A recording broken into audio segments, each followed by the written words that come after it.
those insipid little monkeys answering their stupid letters. My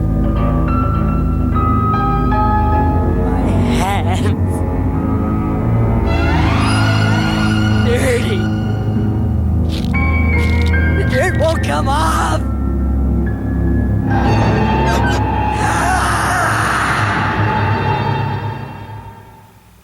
President. What a joke. President. President of what? His fan club.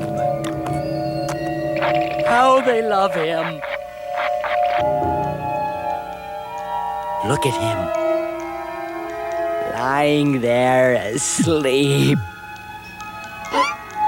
The idol of millions. He's a fool. Blind, silly little soul. How easily I could end a farce with these hands. These dirty hands. And with these hands, I hold the fate of millions. They think he's a god, but he's as mortal as we. I know.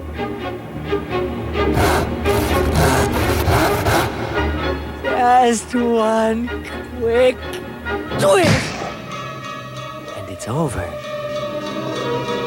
Just one.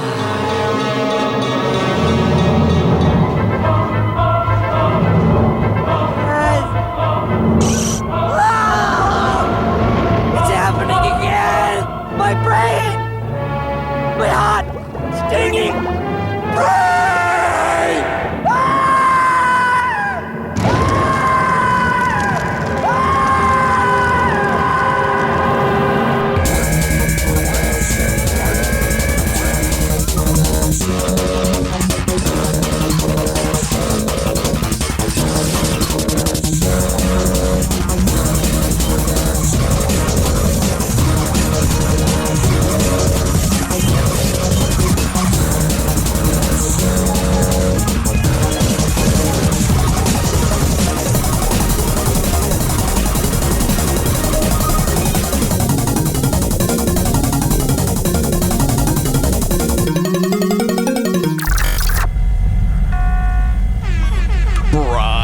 Live from a secret location located next to the core of the Hypercube on Sub-Basement 27 Studios in Orlando, Florida. This is Dr. Faux, and it is time for the show. TFTS Relay 082422020, and it wouldn't be a Pippi Longstocking in my longest of novelty footwear if it weren't for my favorite Reverend Peace. Say hi, Peace. You know, Dr. Faux, I was listening with my ears today, and I was curious because you say it's a secret location in the sub-basement, but then you divulge the location. Not exactly, is it truly no. a secret? Well, do you know where it is? Okay, just check. Man, I'm excited for show tonight. How about you? God almighty, it's gonna be a good one. Everyone is excited for the show. Jesus, I have to rub up against my mic. It's gonna be such a good show. It feels nice. We're gonna blow every level out. Everyone's gonna hate everything. It's gonna be just as good as it's ever been. I don't know. I set it up myself. It's how we do it You're here. Fine. I don't know. I don't know what they hear at this point. Every time I hear, even when I play back, I did one episode today, which leads us into Cube News. Did you hear the music title stinger thing? Yep, I did. A little bit. Cube News. It's not as loud as last week. Yeah. Okay. So yeah, with that first new episode up in 2 months. It's not even one I did. So it's Reverend Negative's and there's a lot of people in it.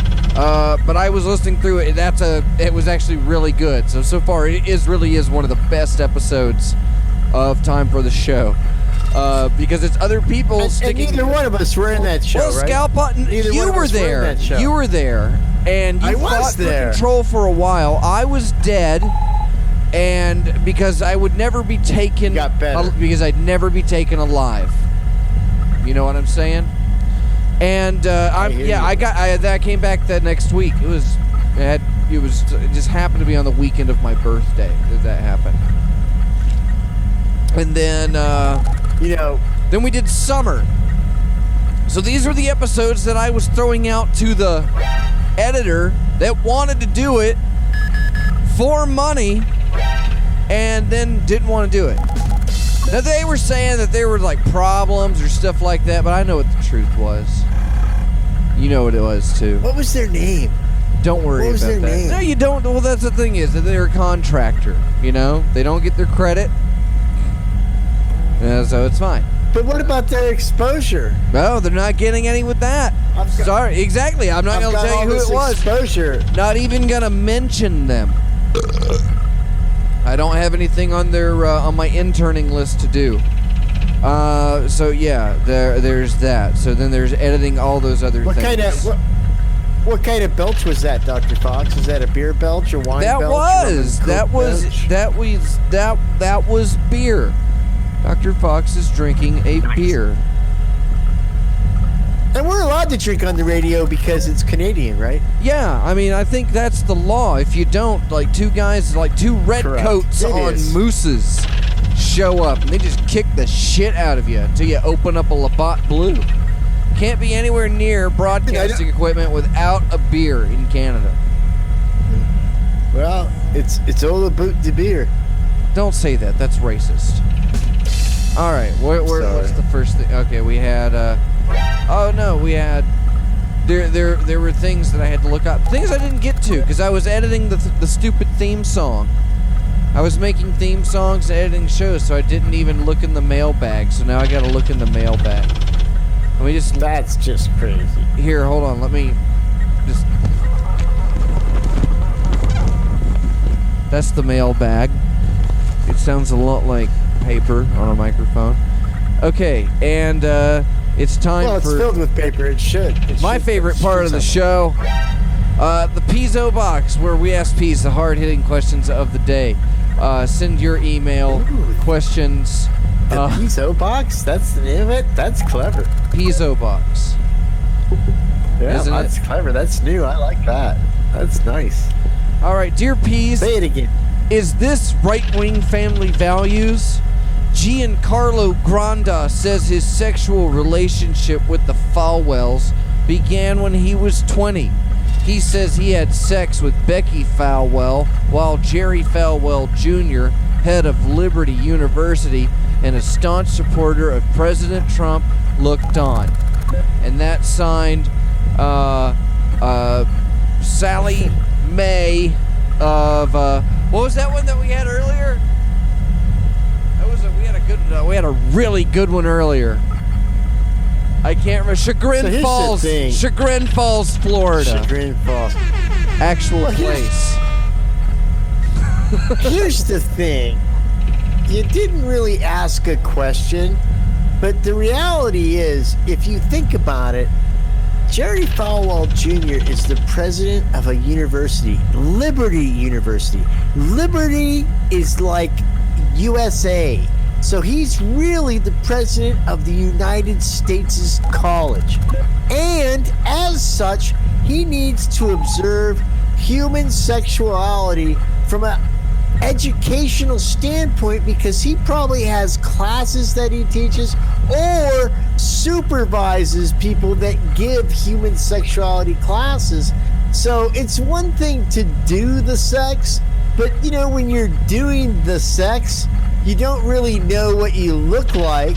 So he just had his friend do the sex with his wife so he could relay that information in an educational manner to either his peers on the Liberty, the U.S. College of Knowledge, and either he just needed to know those things. He had to know how to explain to the professors what sex looks like.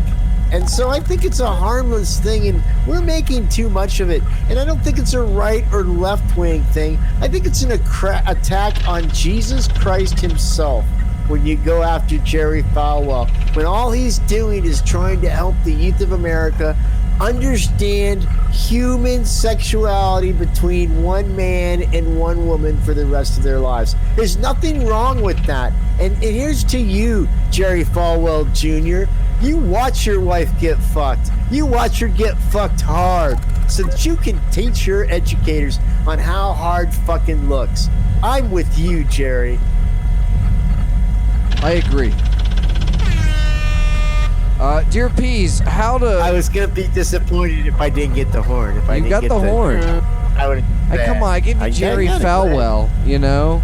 You save those up for nights like tonight. That's what they're for. You save up the Jerry Falwells. Dear Peas, how do people poop while hiking? I want to do longer hikes, but I am concerned because I see no public restroom. And that's from Rachel in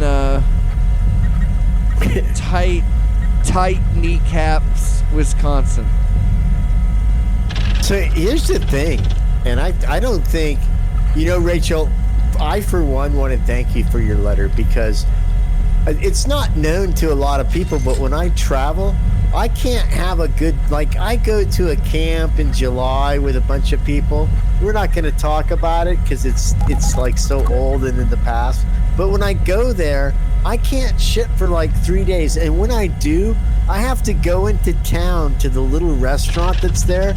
And they have one little bathroom it's just a little tiny door that you open up. It's right next to a table, really. And then you walk in there and there's a toilet right there. But you know that 6 inches away, there's somebody trying to throw down their scrambled eggs and hash and stuff in this little tiny restaurant, and you're taking a 4-day, 2-time zone shit in that little tiny closet that they're calling a toilet.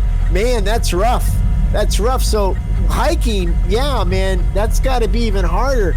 My first advice to you would be stop walking.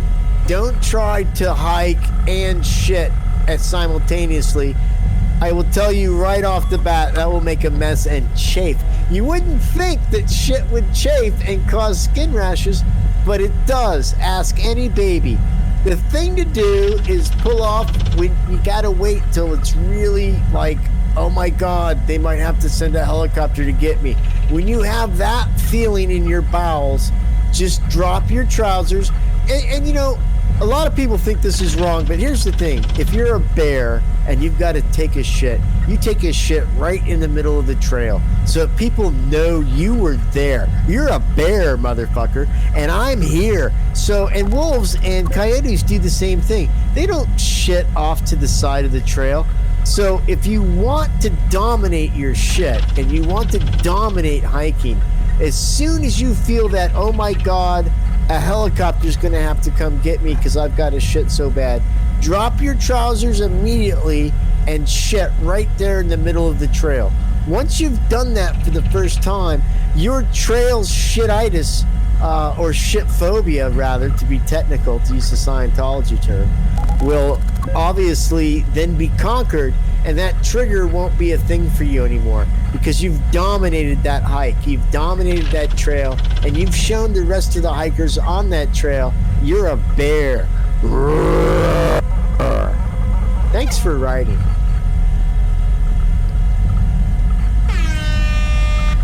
We also would have accepted bring a bag with you.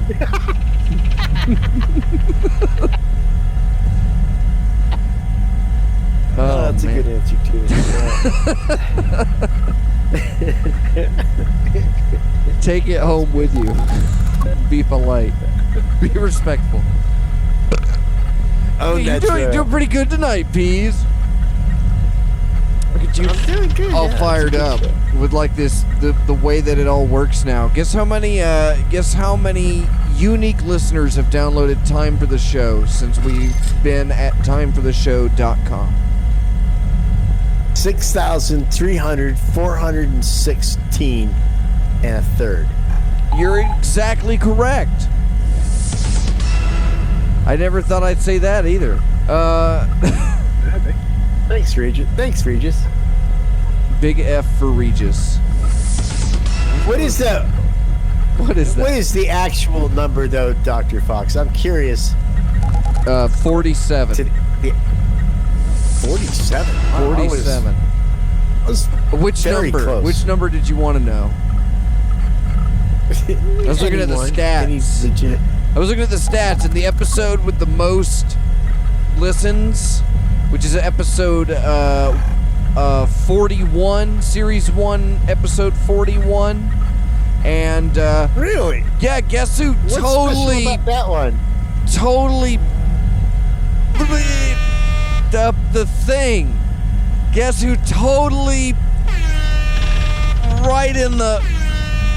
You wouldn't believe what I did to the thing. It was, and so I had on my to-do list of going back and moving every show to the Internet Archive and updating the links and stuff like that. I don't know what I did, but I did it, and I broke the links to basically any episode. So the episode with the most listens is no longer accessible due to an error by me. No, I think it should be that way. That's the old ones. The No, new it's a ones are classic going. episode. We've had 2,000 listeners. 2,000 unique listeners. 2,000? Wow, Yeah. I wonder what's the matter with those people. It's exactly. They should post on Facebook more.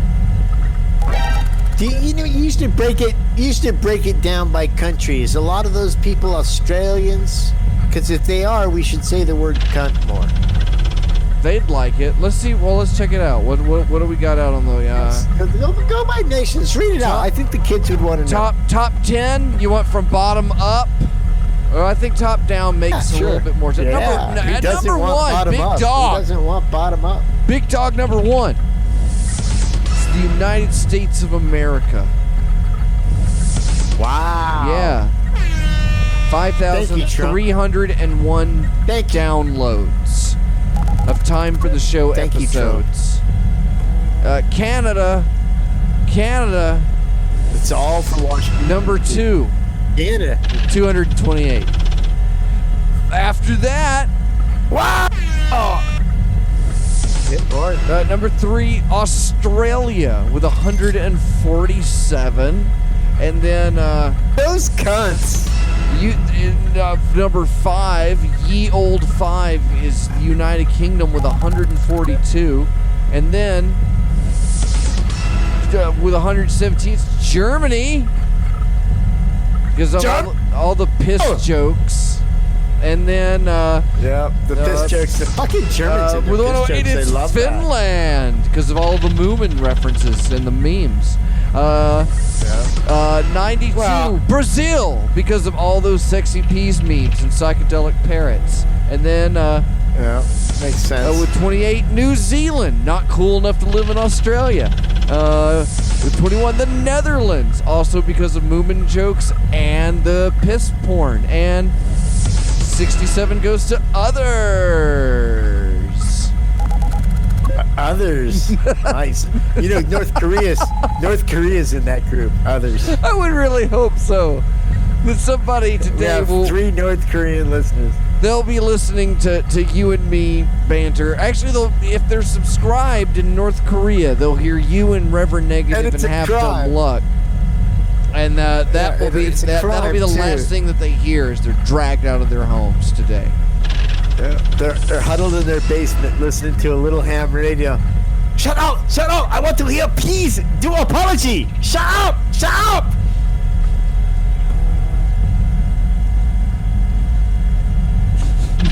Risking their lives to hear the peace apology. God love you, North Korea. All right, it's time for tonight's first big teaser. Peas, would you like to make a guess about a band name? I would. Oh my God, we're not gonna tell the answer till we come back from music Till we break, come though, back. right, where we What listen about to your Kinks. answer? Are we gonna wait for your answer when we come back? No, I'm I'll gonna give think my about it. answer now. I'll but tell we're you not what gonna- it is. I'll tell you what it is. right, do it. Tell Round one. Whoa! I didn't know I even had that one. Wow, you're shooting it up, Florida. Peter, Bjorn, and John. Peter, Bjorn, and John. Is it a band? We'll Peter, find out Peter, Bjorn, and John. when we come back from Peter, Bjorn, and John. the what was tonight's song, Peas? Peter, Bjorn. Oh man, tonight's song is done by a speed metal Norwegian band that's only fronted by an Australian on 6th and 7th Tuesdays of the year. So it is the Kinks' 20th Century Man, covered by Bjorn and John, who are Australian Germans who are relocated from Canada to give us this great cover song. Let's hear it, Dr. Fox. We'll be right back. Time for the show.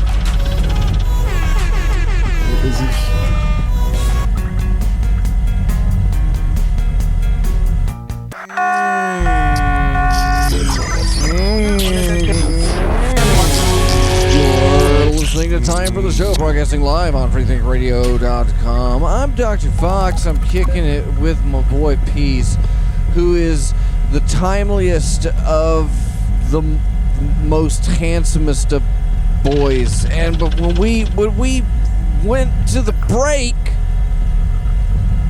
getting a little vibing some Cosby tonight. Sorry about that. Would you like to know the band name? Eat some pudding. You want the band name, please? Let me tell you, please. The band name was Peter, Bjorn, and John. I had an Uncle Bjorn. Peter, Bjorn, and John. Is it a band? Peas? What say ye? I say it's a gay ABBA cover band, and it is definitely a band. And isn't it a waste to have spent all that time learning how to do a good Cosby, and now the only things we can do are like little prison bits? Hey, have you gone to Allah? Come up behind you. I'm gonna shift you with my bubbling Allah. Please survive prison. Alan of Islam. He's gonna. He's only faint and blindness. Is that what it's going to come down to? Bill Cosby, you know, the victimhood, the fall of Bill Cosby. How white America ruined a man with drugs and alcohol. Look at what you did. Pudding. All right, Peter, Bjorn, and John.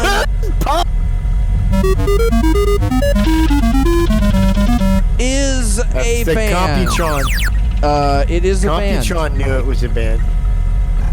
What'd you say it was? You didn't say. You. I had the card. Didn't play. I had the card. I'm playing. I'm playing because they excluded you. It's fun. It's exciting. Let's see. Checking in over at the freethinkradio.com thing with the people. Is it? I'm a subgenius said. I'm a subgenius said yes. Scalpod said yes. Hazel said no. Hazel got it wrong. Hazel was wrong. Got it That's wrong. unusual. All right. There. Mark it down. Put it down. I don't know. That's all I got for right now. That's all you got. That's all you got. Yeah, it's all right. That's it. That's all. Cards out here. No, there's more bands on there. I can't throw that.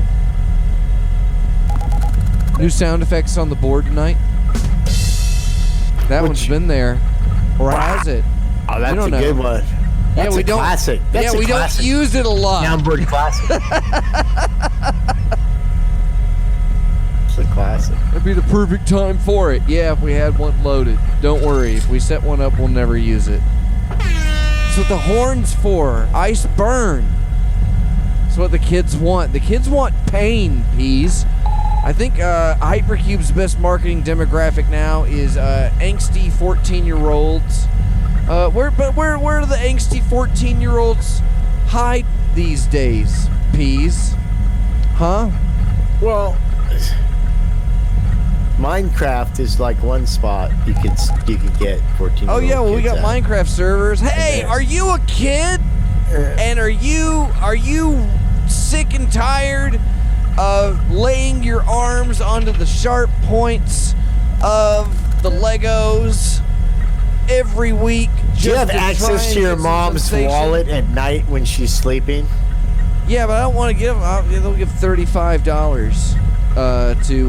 Microsoft then. We need that. Well, no, they got to give it to us at the Hypercube. Yeah, well, we got join the Hypercube, sir. We'll whitelist you. See, elitism immediately. You can get on our Hypercube Minecraft server for $50. All right. That seems like a bargain. All right. Shout outs this week. Agent Lloyd, congratulations to Hypercube for their new storefront. That's so freaking cool. Thank you, Agent Lloyd. I appreciate that. And I think this one's from last week, so that's this week's $12 shout outs. To get your $12 shout out, go to patreon.com/hypercube. Sign up for the $12 shout outs level. Sliding scale. All right, it's time for my favorite part of the show. Show me what you got. It's Truth Ache. That's the other new one. Pease is going to tell me no, Truth Ache. We've been doing Truth Ache. Fantastic stories. What was yours? I got two stories. You got what? You've got the stories, but what did you want to complain about the name? No, I was just saying, Truth Ache is pretty good, but you said it was new, but we've been using it a couple of weeks, and, it's a good name, don't get me wrong, it's no Pizzo box, but it's a good name. I mean, I guess we'll use it till something minced chicken better comes along. Yeah, I think that the kids like names that have P's in it. I think they like the titles to things and they have P's in it. It keeps they know what to expect then. But now that's Truth Ache, that's fine. Are we ready? What are you eating? That looks delicious. Well, I just kind of turned my keyboard upside down. Okay, so my first story tonight is going to be how I got banned from the zoo. Not allowed to go to the zoo anymore. Didn't we do this one? Or was that the lie? No, I figured it out. No, you haven't figured anything out because you haven't heard both stories. But this story is about when I was in right after I got out of the wheelchair from having some back surgery. I walked with a cane for a couple years, but and I was on disability, so I would go to the zoo a lot with my young children, and we would go to the zoo. Like, we had free bus pass, so we'd just go down there and we'd walk around the zoo. Some days it'd be hippos, some days it would be, tigers, and that would be all we would do for the day. It's the San Diego Zoo, in case people have never been there. Probably one of the finest zoos, not just in our country, but in the world. The plants, forget the animals. The plants that they have at the zoo are amazing, but they have pandas, they have pygmy hippos, they got everything. They got two of them. They're like the Noah's Ark of the world. So, because it's California, and you may not know this. I know this because I'm a native California, but there's orange trees everywhere. So we were really poor at the time. Like I said, we had the free bus pass, but I wasn't working. I was on disability. So the kids who were 3 and 4 years old were hungry, and we were by a snow leopard cage, and there was this orange tree that kind of overlooked the path. And if you climbed up on the railing, you could reach up and you could grab a couple of these oranges. Now, the oranges grow everywhere in California unless, there's some orange blight or something in the area. There used to be whole towns were nothing but orange fields when I was a little kid growing up. So it's not outside the realm of reason to just reach up and grab an orange as you're walking around somewhere.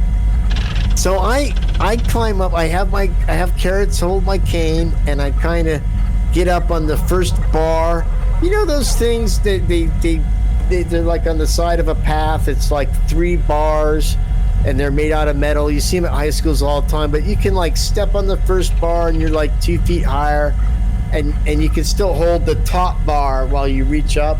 So, because I don't want you to think that I'm lying because of the cane, because I could do this, because I could get to that top bar, and I reached up, and I pulled a branch down, and I hop off the thing, and I pull like 5 oranges off the thing, because I got the 2 kids, and they want an orange, and then I'm thinking me and Carrots would like an orange, and we'll have an orange for later to share. And they're really nice and juicy, orangey. They're like perfect, right? So we put them all in our bag, and we start to walk down the path, and we get like 300 feet, maybe 100 yards, okay? And like 3 security guards swarm out of the jungle out of nowhere, and you're like, what the fuck? And they grab my, and they say, hey, excuse me, sir, can I see what's in your bag? And I'm like, yeah, there's oranges in the bag. I picked them from that tree back over there. And they're like, oh, you need to come with us. And so I'm like, hold on, man. I'm here with my kids and my wife. And they're like, they're fine. They didn't do anything wrong. You need to come with us. They can meet you at the entrance when we're done. So I'm like, fuck. So I go with these guys. Don't make this stink, because my kids are like 2 and 3 years old. I don't want to freak them up. And it's much like the story last week where they take you into this room, and these guys start talking to me at the CVS, if you remember. But this time it's true.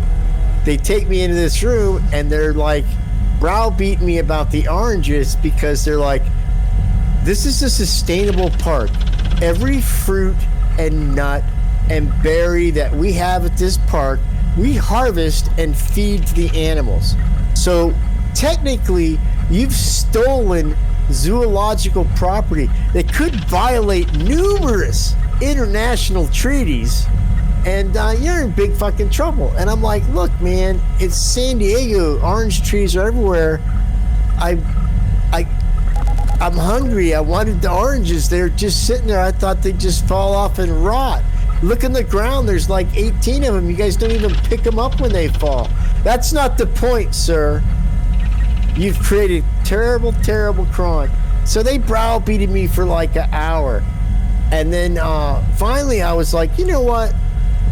Fuck you. What does 5 oranges cost? Either call the cops, let me give you $1.50, or let me the fuck go. And because here's the thing, I'm a Zoological Society member. I've got a pass. I can go to that zoo, and I haven't had it for years. Anytime I fucking want. I can go at night when it's closed on special nights. So I don't know where they're coming up. If anything, I've paid for them fucking oranges like 80 fucking times. So anyway, it turns out after I got pissed off, they had like a supervisor come down, and they do the whole whisper, and then he's like, looks at the guy and goes, you're fucking kidding me, right? Oranges. And the guy's like, I can't really hear. The guy like waves him off. I could see through the glass in the room.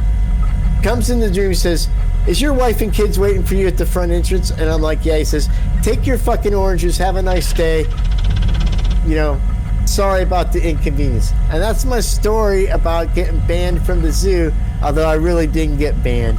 I just got in trouble for a while. I made it for an interesting title. And that one was false? No, that's just one of the stories, Fox. There's that 2 stories. One of them. And you have to decide. That's just one of them. There's another story coming right up. I am enjoying this segment more and more every week.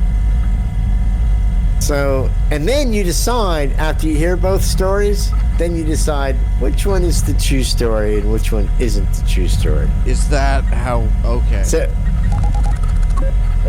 So that's how the game works. That's what we're doing. So the next story is I used to be this big shot at a comedy club in Nashua, New Hampshire called Crackers.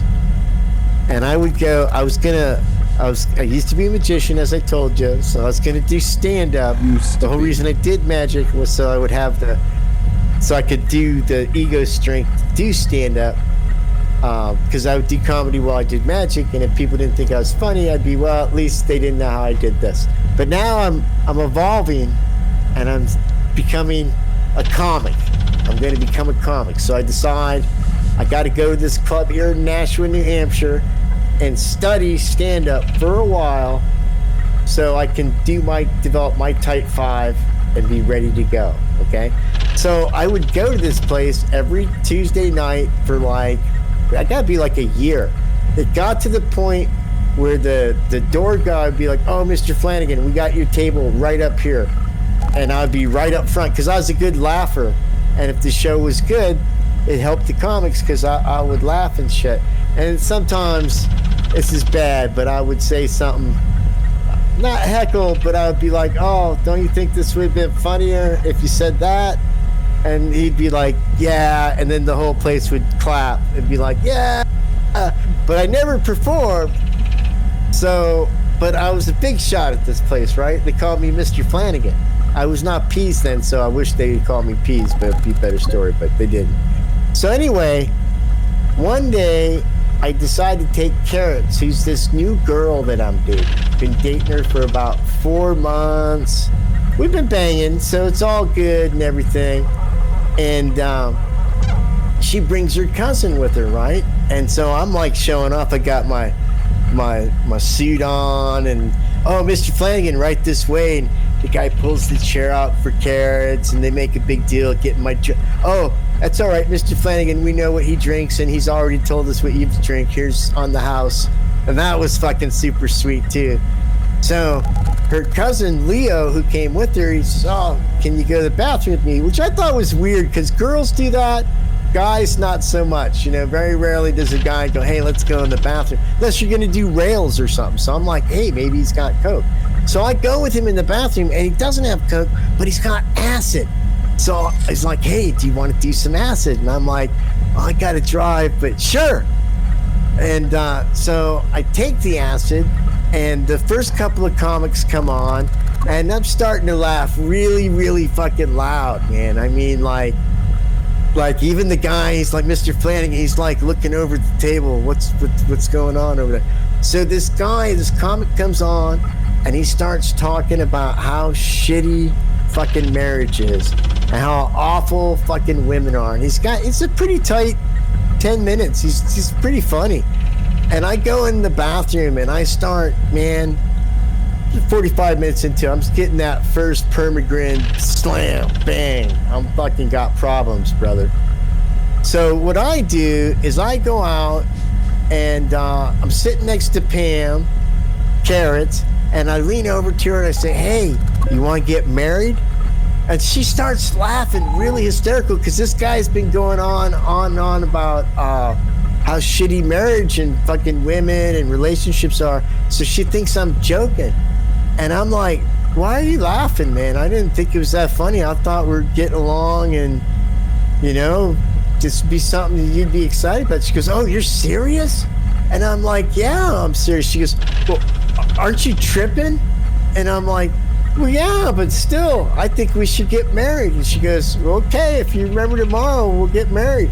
And that's how I asked Carrots to marry me, and that's how we got. Well, we didn't get married because of that. Well, we did get married because I asked you, but that's the story of how I asked you to marry me. Okay, so that's the idea. That's the story of how it happened. It isn't exactly how, but that's kind of a general idea. Did you say you went to comedy? So your stories are almost banned from the zoo for climbing tree to steal oranges, or was trippy when asked Carrots to marry me. Those are your choices of these two stories tonight. Which one do Rocky and Bullwinkle land to safety in? Yeah, you got to derive which one is the truth. Into the microphone. Into the microphone. Which one is a tale from the imagination of Peas? Both of them sound like it. So you getting in trouble at the zoo sounds a lot more likely than you going to comedy school. So I think we'll go with the first one would have to be the true one. Tight 5. That's the true one, you think? That's the one I think. That's what I think. But we should probably find out when we come back from a song. Don't you think so, We come back. Hey, let's do a twofer for the kids. A twofer? Let's do is it a band? Yeah, let's do is it a band? And then when they come back, they'll find out is it a band, and they'll find out which story the Peas told was a lie and which one was My God, true. what a bargain. They're so Right, into it. twofer. Why not both? Comedy twofer. That's the magic, Peas. All right, band name number 2 tonight is The Devil's Frying Pan. That's the Devil's with an apostrophe S at the end now. Frying So pan. important. You wanna think on that one, Peas? We'll come back after the song. I'm gonna think. That's a tough one, kids. I'm gonna think on it. No Googling. No, yeah, don't cheat. You fucking hosers. Oh man. Jambonis. You tell him, Peas. Be right back. Let's do it now. Let's form a company.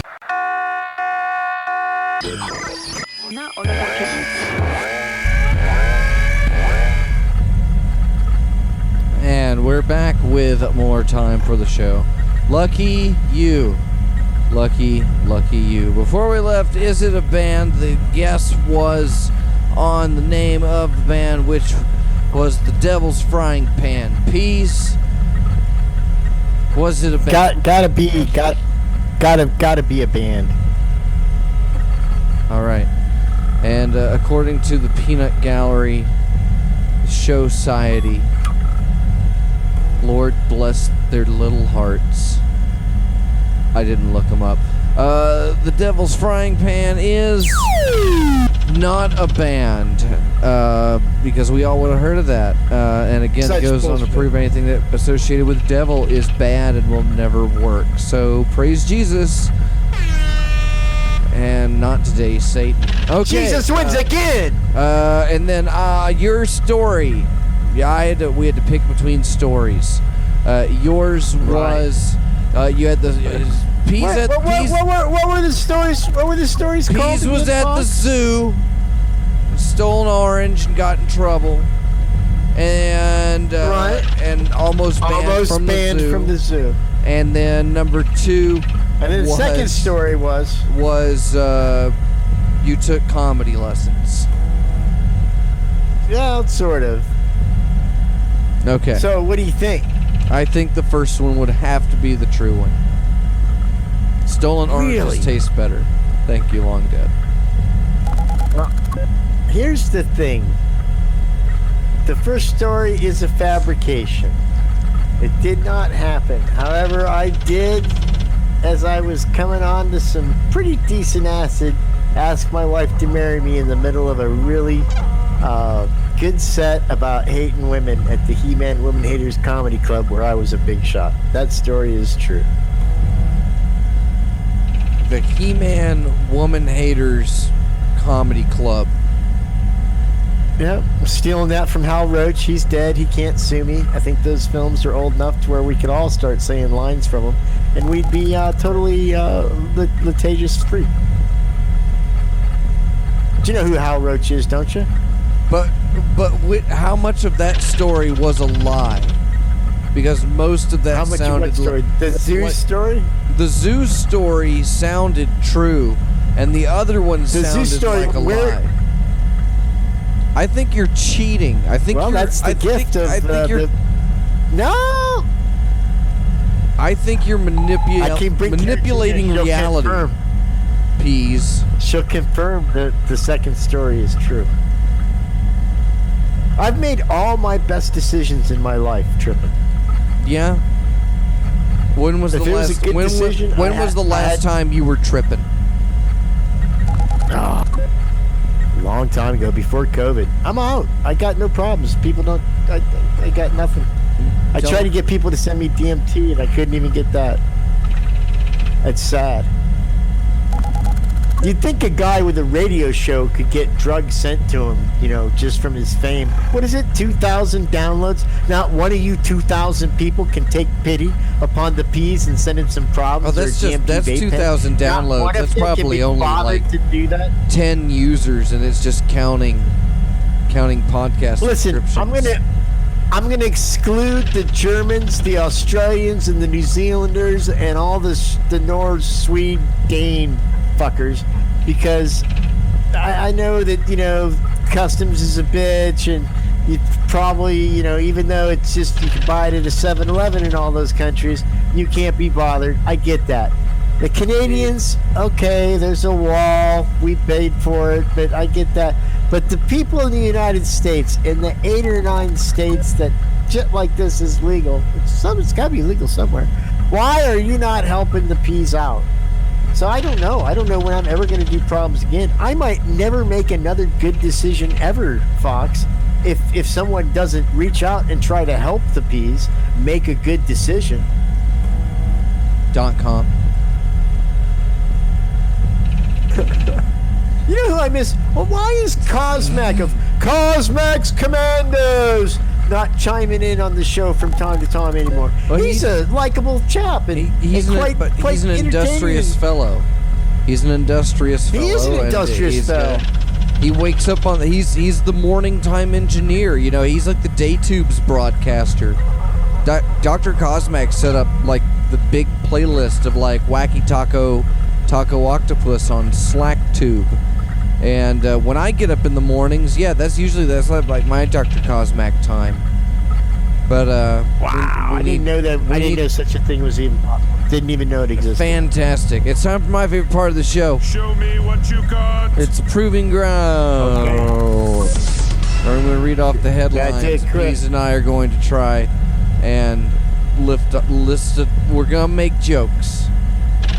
I'm only I think one the guy that tall reads boy them in. has it in. I don't.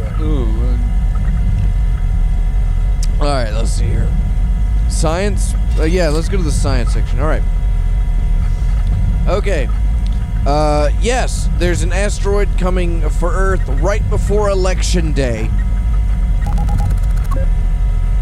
Rosie O'Donnell spotted backing up in parking lot. Oh, there. I got that one. Okay. Man, you went with a Rosie joke? That's all I got. That was a rough one. Man, I was spitting some out, and then you said Rosie, and I knew I had to shut up. Let's see where this goes. But still, all right, good for you, man. Everything else is it's always bad news. What are you supposed to do? I don't know.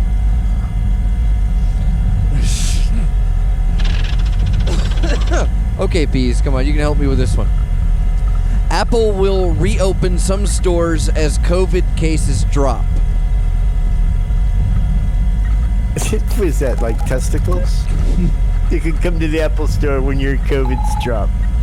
I got one. Let me do this one, all right? This is a good one, because this one... Shoot it off. What you got? All right. KFC drops finger-licking good slogan as doesn't quite fit in. Lesbians everywhere rejoice. Why would they rejoice? I don't know. Fingers licking. It just seems like a lesbian joke should fit in there. Is that now? Do you think I'm gonna get letters from the LBGTQ? No, but you might get them from the KFC Plus community. Wow, we got a joke out of it. All right. It took a while. That's it. And we Okay. had to bounce it back and forth over the net, but we got a joke out of it. I like what you got. It's time for my favorite part of the show. It's where Peas apologizes for the show. Go ahead, Peas. Tell him you're sorry. Well, this was a hard show to come up with an apology for, because right off the bat, we were doing things that no show should ever be apologetic for. But then we did some of our stuff, and so for that, we're apologizing. We went on to have great heights with music selections of music for your listening enjoyment. And those were good, but they could have been better if you could listen to them after the show. But you can only listen to those while the show's going on, because we have to take them out for the podcast because of legal things and stuff. But if you're listening to the show, then you know what awesome, badass music that we play all the time on the show and how awesome and epic it is.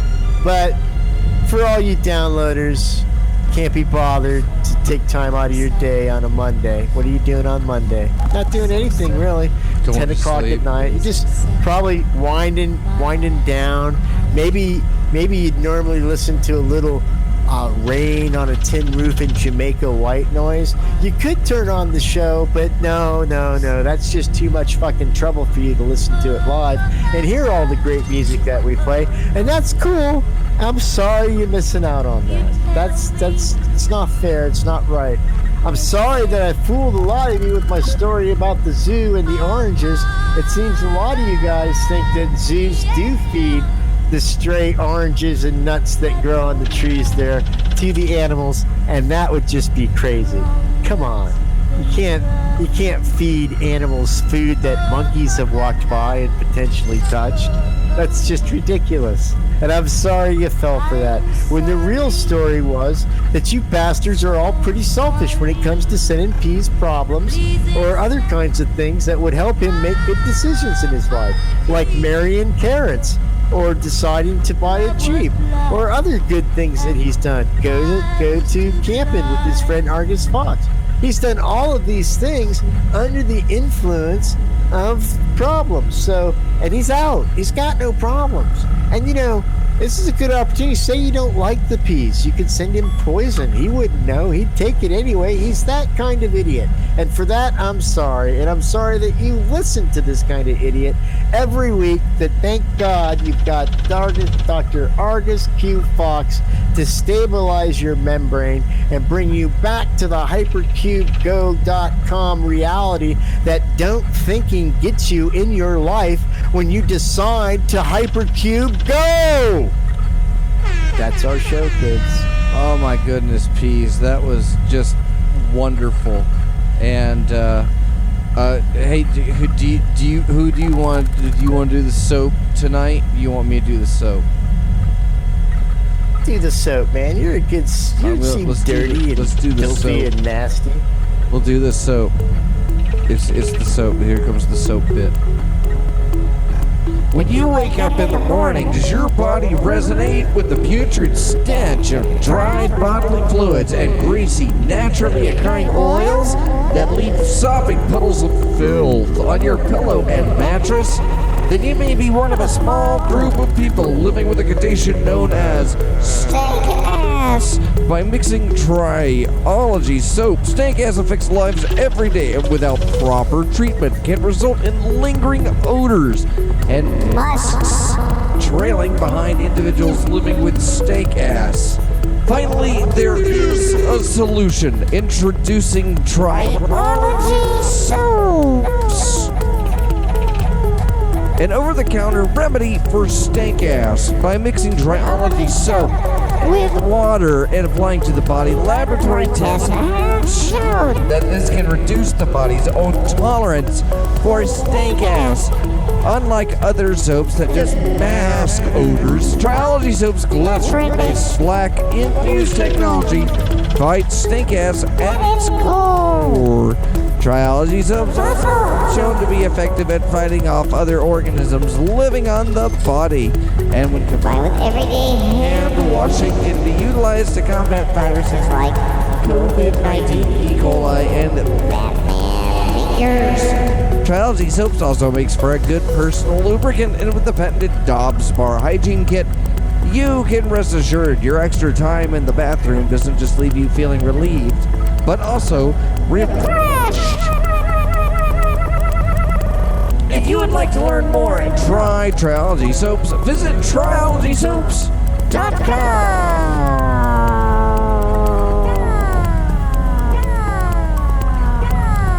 showpiece. We got the Patreons.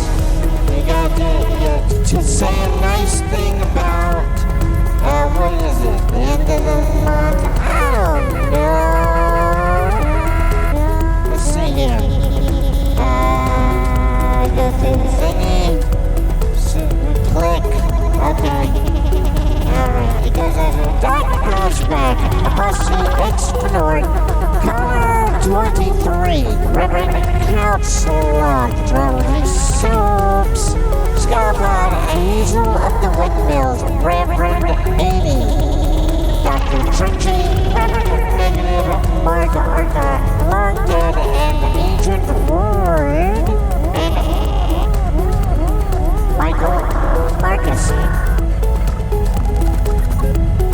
That's it. That's it. You get. That's what you get. Congratulations. Man, You made it. I'm gonna buy me some soap. You goobers. I bought some soap. I bought Joshua Rogers some soap. I sent it to him. Do you know? Yeah, that don't seem right. Here's the thing, though, man. Well, because now you're gonna take the credit, and Josh is still gonna think Joshua is still think. Wait, what do you mean I'm going to take the credit? Of course I'm going to take the credit. I did it. I sent him the soap. I feel, no, here's the thing. I feel like in situations like that, Triology Soap should have our back, and we should have like a box of soap that when the guys on the show were like, yeah, here's some soap, you filthy bastard. And that's like if I was to go on another show and the sponsor was maple syrup, I'd be going home with some maple syrup. I know how television and radio works. So it's not, I don't like being played for a rube, I guess is my point, Triology Soap. You're playing me and my guests like we're rubes. We should be getting towels and giveaway soap bars. Come on. How are we ever going to break out of this hole that we're in if we don't have a box of soap to give people that come on the show? How are we going to entice people to come on the show if we have nothing to barter with? Why would we want them to come on the show? Well, we might not, but we'd still have a box of soap. Fox, shut up. Send me soap. Yeah, need some soap. I'll hand and it a out. towel. That's I want one of them towels. Congratulations. We did it. Anything else tonight, Pease? You wanna tell anybody that they're a special boy, or just give special psychic airwave snuggles? Well, here's what I think that we're gonna need to do, kids. Here's the thing. We're ready to branch out at the Hypercube and maybe go into other counties in Florida. There's Miami County, Jacksonville's a whole conclave we haven't bothered to touch. And then there's Georgia, and then Tennessee maybe, or maybe, God bless it, if only Kentucky might come on board. But it won't without your help, kids. We need you to tell each and every one of your friends about Time for the Show and the great things that happen here at Free Think Radio every night of the week. We've got original, free thinking, podcasting, music playing, things and stuffs are being done, and they're missing out on it. And they're missing out on it because you're selfish and won't bother to tell your friends. Share the page, share the show, share the station. Let's make this have 4,000 downloads in 2 months. Let's make it have 8,000 downloads in 2 weeks. Let's make it be 1 million downloads by tomorrow night. And all it takes is you, the same lazy person that won't send me drugs. All I need you to do is go on Facebook and share this show with your friends. And then I'll be done with you. We can go our separate ways. That's all I'm asking for. It's not that much. You have friends. I see your list. Some of you have friends well into the double digits. So it's not like it's beyond your ability to pass the show along. Now, most of the shows on the Free Think Radio are pretty good. There's one that, but I don't want to point it out. But I'm telling you, Negative at Night, great show. Fergan Fridays, fabulous show. Time for the Show, Dr. Fox's show that's coming up. It's a fabulous, fabulous show. Negative at Night, great show. And the other shows. So it's going to be a great, great, great lineup for you to share with your friends all of this potential comedy disher schnot that comes from Free Think Radio. And if you want that kind of Lieberhosen kind of comedy, this is where you've got to go, and this is where you've got to send them. Please, please, please, if you won't do it for us, do it for us. Or at least buy a soap. All right, well, that's And it.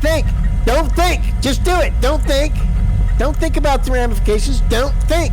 That's the first tenet Don't of think. being a good fan. Open Don't another think. beer. And stay tuned for the next show. It's Dr. Fox's Chopping Block with an incomplete theme song. All right, you can download this show at timefortheshow.com. It's a production of hypercubego.com. Shout outs to Dr. Elson and Martha Arthur for running the freethinkradio.com, and to everybody in the Hypercom chat tonight. Congratulations, everybody. You all earned 13 points. You did good. All right, we'll see you next week on timefortheshow.com. 5, 4, 3. Fuck it. There's no words on it. Fuck it. We'll do it live. Fuck it. I've never seen that. Fucking thing sucks. There's no words there. Fuck it. There's no words on it. Fuck it. We'll do it live. Fuck it. I've never seen that. Fucking thing sucks. There's no words there. I don't know. Fuck. I don't know. Fuck. I don't know. Fuck. I don't know. Fuck. I don't know what. Go. I can't do it. Fuck it. Go. I can't do it. Fuck it. Go. I can't do it. Fuck it. Go. I can't do it. Thanks again for watching. Fuck it. There's no words on it. Fuck it. We'll do it live. Fuck it. I've never seen that. Fucking thing sucks. There's no words there. Fuck it. There's no words on it. Fuck it. We'll do it live. Fuck it. I've never seen that. Fucking thing sucks. There's no words there. Take it away. Go. Yeah. Go. Yeah. Go. Yeah. Fuck it. Fuck it. We'll do it live. Go. Yeah. Go. Yeah. Go. Yeah. Fuck it. Fuck it. We'll do it live. Fuck it. Fuck it. Go. Fuck it. Fuck it. Go. Fuck it. Fuck it. Go. Fuck it. Fuck it. Go. Fuck it. Fuck it. Go. Fuck it. Fuck it. Go. What does that mean? To play us out? Fuck it. Fuck it. To end the show?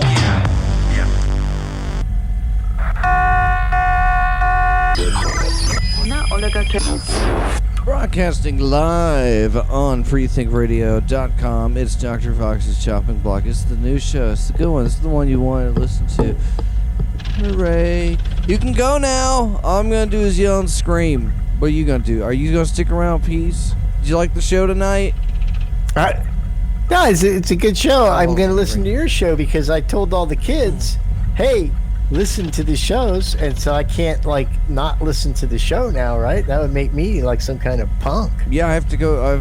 Back here, Katana 007. You have a new listener tonight. He's been a subgenius for 2 years. Met him through the short bus. He's a cool cat. Name is Sklutrell. But I won't say where they live. But I have your home address, and I'm going to. We're really big on giving out your home address. Is 6428 Dobie Peak Drive. Yep. Oh yeah. New York. You know what? 10108. No, it's Is it Las Thomas- Vegas 89108. Thomas Dobie Peak Here's the Drive? thing. It was dumb for me to ask for all those drugs earlier and not give my address, and that was unprofessional radio on my Well, part. you totally and I missed the apologize. opportunity. It's okay. That one won't Yeah, be on it's the over radio now. because It's done. you kept fucking cussing so much. I did not, did I? You I only said cunt a couple times, but We that was do- for Australian people. We got like halfway into something with poop, and that was it downhill. And I think we were like 7 minutes in, and then after that, it was like shits and fucks and god damn it's the whole way through. Very profane. Oh yeah, the profane and blasphemous. P's word. Well, but here's the thing: you could go on the internet version. It's and that's a natural thing. It's involved hiking, so I think you could play it on the radio. PBS, you could play it on PBS because it involved hiking. And defecating while hiking is a public broadcasting foray. That's something that they're into. Are there tall boys besides? No, there's no bugs in it. Would you like a? Could you give me Could you give me a cold beer? I'd like a cold one. You'll take this piss warm beer. I don't know if there's any left. I don't really drink them. It's a 6-pack, and we just lasted through it. Couple. There's a couple. We're gonna get toe up tonight. Hi, Peas. I texted Peas to let him know I was having an emotional meltdown yesterday, and Peas talked me through it because he is so nice. Such a nice guy. No, I don't think I did, though. I think you didn't like what I had to say, so you went to Stang. You're like, fuck Peas. No, I went Peas around. I harassed the hell out of a few people. And I texted Stang on the Facebook, and he called me, and that made me he helped me out. So I really appreciated that. Yeah, well, I don't bug him. That's the thing. Well, I do. He tells me about you whenever we. The last time I was talking to Peas. He wouldn't stop saying how great he thought he was. Peas is you're definitely his favorite subgenius. I don't think there's any subgenius out there that he doesn't love more than you. You have to be his absolute favorite. Well, I'm his Peas. I'm the Peas. I don't think that's true either. I don't think that's true because I think he has different favorites. Okay, hold on. I'm going to tell another story, and you have to determine whether or not that's true. Well, you totally, you blew up on the show tonight. I didn't have to do anything. I just had to read prompts, and now it's getting kind of nice because now, you are hosting. I give you the prompts. And you know what I'm going to throw at you. I still didn't get your. I think the KFC Plus community is our joke. That's like volleyball. We bounced it back and forth enough to where it got funny. That's the idea. That's what a proving grounds is. Try and make it funny. And we have a chat room on the Hypercom where if you're trying to come up with an idea for a joke, put it in there and people will criticize you and just mock you incessantly until you come up with a joke. Or someone will come up with something really funny right off the bat. And that's Proving Grounds. It's a trademark of Hypercube Labs, not an LLC. Yeah, I gotta do my paperwork. It's boring. It's the boring stuff to talk about. I thought you did do that. No, because some people were telling me that I should look into this or look into that. I definitely have to. I have to get insurance. People. If I have to have liability. I'm gonna have people over to the shop and ideally doing like VHS services and stuff like that. So I need to paint the front, and then we need to do the ceilings, and we have to do like there's an installation for a drop panel ceiling. And so I think I could probably rig something up in there, and we can. That's such a pain in the ass, dude. Yeah, but I could insulate. I had to do that one time. Well, it's already there. That's the thing, though. The installation's there. If I just get. It's already hung. Yeah, I could. I just have to put the panels and the truss work for the panels in, but there's already rafters that have been modified at the ceiling, so I could run something across. I was looking at doing some industrial tarpaulins and some fiberglass insulation, and I think that would retain. Now I saw you doing some very rare prototypes. Which one? With the well, it was earlier in the weekend. You were doing some. It was from a screen that you made like 2 years ago, whatever. But these prototypes were because they're the first off the presses. Every flaw on them makes them more valuable. Just for the Patreons out there, just so you know, the first couple of these that are coming out, they are amazing in that they are so Terrible. unique. No, they're good. Shut up, dude. I'm trying to. Well, no, are you gonna do a don't new promise them anything. The 'Cause screen's old. Well, the screen's dead. It's filled with old ink. It's jammed. Yeah, It's gonna take. that's but why I it's fine. figured that's why it bled So, like that. Yeah, we gotta wash it out. So I'll be running off some the first one that comes through because he gave us the inkjet printer. Is Now, is it- Caller 23. Is it true? He'll get the What the Is Fuck it Did I true Just Show that- t-shirts. And then The because- first shirts that we do, and then we're Fergin going to Fridays. pee into the ink. And we're gonna mix pee our into the piss ink, and with then the we're gonna ink. use that ink on the shirt. On And that's gonna be every like, remember when shirt. Kiss did that Marvel comic book where they put the blood in the ink Blood is gross. for the Marvel comic Kiss comic? Piss is Yeah, but that's why it's we're doing entirely piss. sanitary. That's why we're doing piss. It's hygienic. Right. Because urine is sterile when it first comes out. When it goes right in the ink, it'll be still sterile. So Yeah, we'll be fine. we'll get the big KitchenAid mixer. Just don't aim for the Do you know where barrel. You know what I'm saying? we learned how to do this at the Simpsons factory in Wuhan, China. When Fox and I were sent out by Warner Brothers to look at the Simpsons factory for their paraphernalia, as we developed the Hypercube, just the Hypercube product line, we wanted to see how it was manufactured, and we saw all of the Chinese workers in a big ceremony right at the beginning of the day. They all pee into the vats that make Bart's Simpsons shirts, and it's a way they give homage to America and tell them, hey, you guys are great.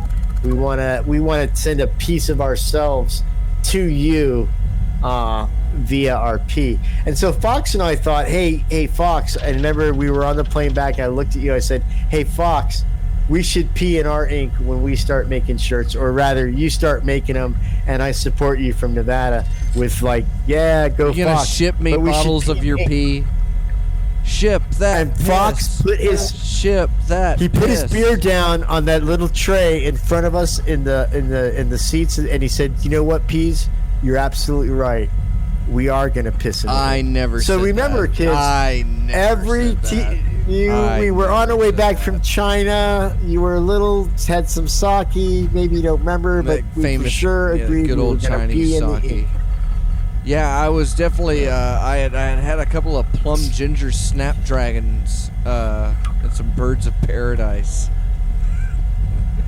and I was. And we were eating locusts. Remember, we were eating those fried locusts. Yeah, before they eat you, those guys were fucking big. God Almighty! I You know, remember you nothing go to waste. You know what the Now- thing is? The thing with eating like Fox- locust legs is when you deep fry them and you kind of work them back and forth, they play like violins. Now, you remember that time in China where I was like gone for 16 hours? When I was trying to come up with the best locust sound effect sample, the best Yeah. chirping crickets. How is that I got dead air, so I went with that. Remember that time? We don't have dead air on time for the show anymore because we have the specifically Okay, I'm just generated checking. No, it's not hypercube time for the show. Batcom. This is for blockheads. With This the is choppy block. hypercom This is choppy ventilation block. ambient mix down long version. Yeah. But you remember that time I was missing in China for 16 hours when we were out there looking at the T-shirt factory for The Simpsons at Warner Brothers? Where Banksy lived. Do you remember that? I was like, Yeah, yeah, exactly. I remember 16 that. hours, I was gone. I came back, you guys, Peas, where were you? I was like, oh, I just went to go get some Slurpee. But I didn't go get a Slurpee. What I did is I snuck over to North Minced Korea real chicken. quick Minced chicken lettuce wraps. because I wanted to, first of all, I wanted to thank our 3 listeners in that basement that risk their lives every week to listen to Time for the Show over ham radio in North Korea, where they have to eat grass for appetizers when they go to Buffalo Wild Wings. So it's not a good place. Let's just get that right across the board. And And I got out of there quick enough to where I told them, hey, make sure you tell 2 other people so we could have 6 people in North Korea. And they're like, if we tell somebody, next thing you know, one of us is strapped to a cannon. But I said, hey, listen, I got to go. Fox is going to miss me. And then I showed back up, and we had the all-you-can-eat free breakfast at the Motel 6 we were staying at in Qinghai. Remember? That or the Waffle House at the Hanoi Hilton. Yeah, well, I think they pronounce it Hauswaffel. Hauswaffel.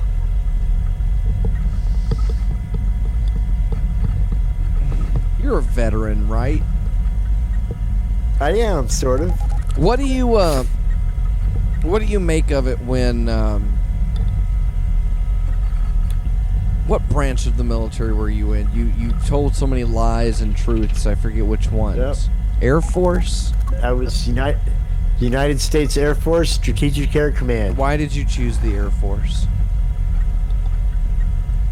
Because I was smart.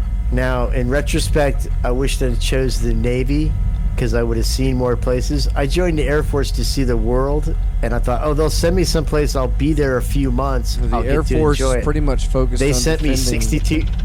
Yeah, us. Yeah, but they sent me 62 miles away from my house, and that's where I stayed the whole time. Now, the Navy, my cousin went in the Navy, and he went in the Navy to see the world because he wanted to see a lot of it, but he says, what happens is you spend like 8 months at sea, and then you land someplace, and then you get like a 6-hour time that you can go off the ship, and so you don't even know where the fuck you're at. You just go out and get drunk and bang somebody and buy a stereo and then go back to the ship. And so he says that was kind of boring too. And then living on the ship sucked. So I think no matter what branch of the service you go in, you wished when you were older you'd done the other one. But the truth is they all kind of suck equally.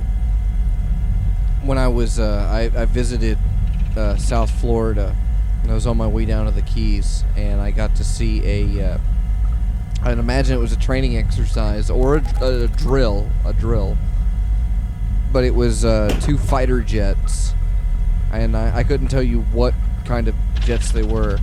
They were moving fast, and they came around the base as I was driving by the Air Force base, and one goes out and they both go over the highway and just out over the marshland of South Florida, and one banks to the right, one banks to the left, and they turn back around, and the guy on the right comes in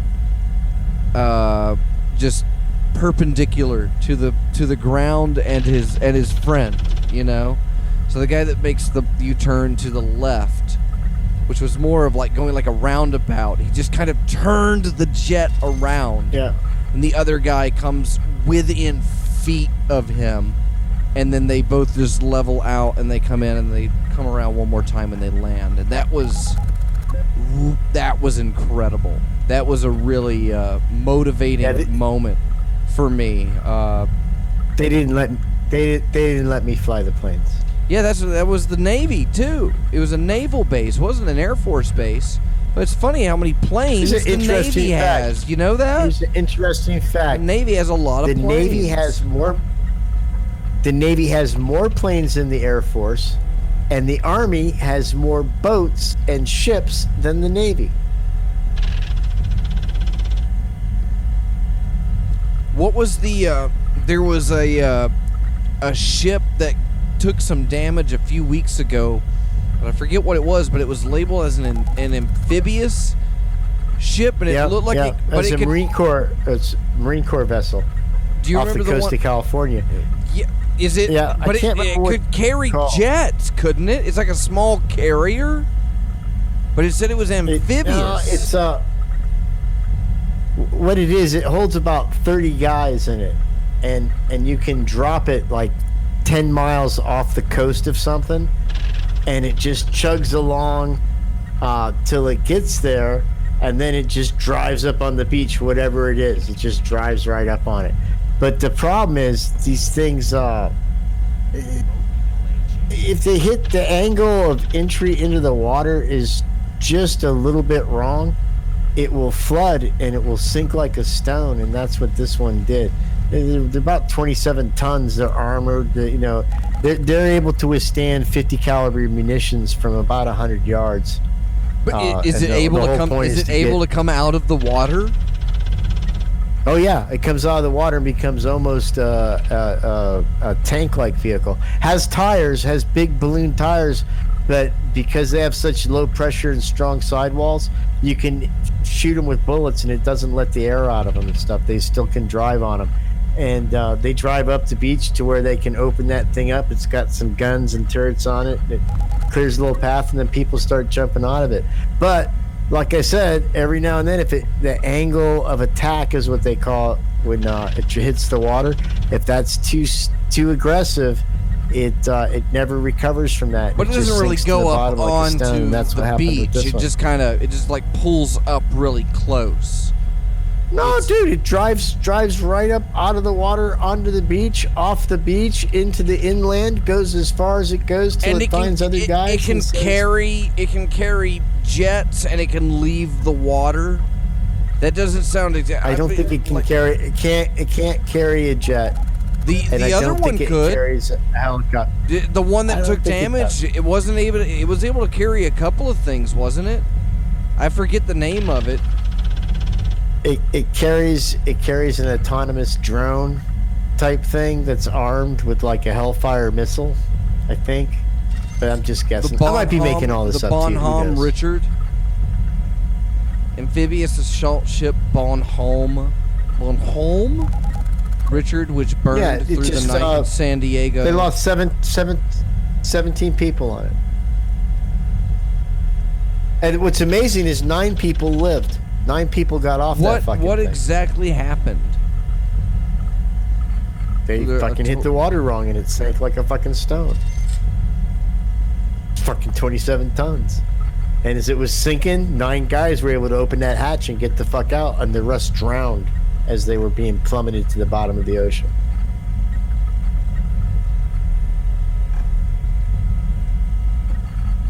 F-35Bs. For freedom. I was looking at. Yeah, there's more stuff I'd have to look into. Fire for freedom, though, so it's okay. But that thing can leave the water? Yeah. Oh, yeah. It looks like it looks entirely. I don't see how it would be able to do that. Amphibious must have like some gray area. Like it's able to like beach itself. It could push itself up on the beach.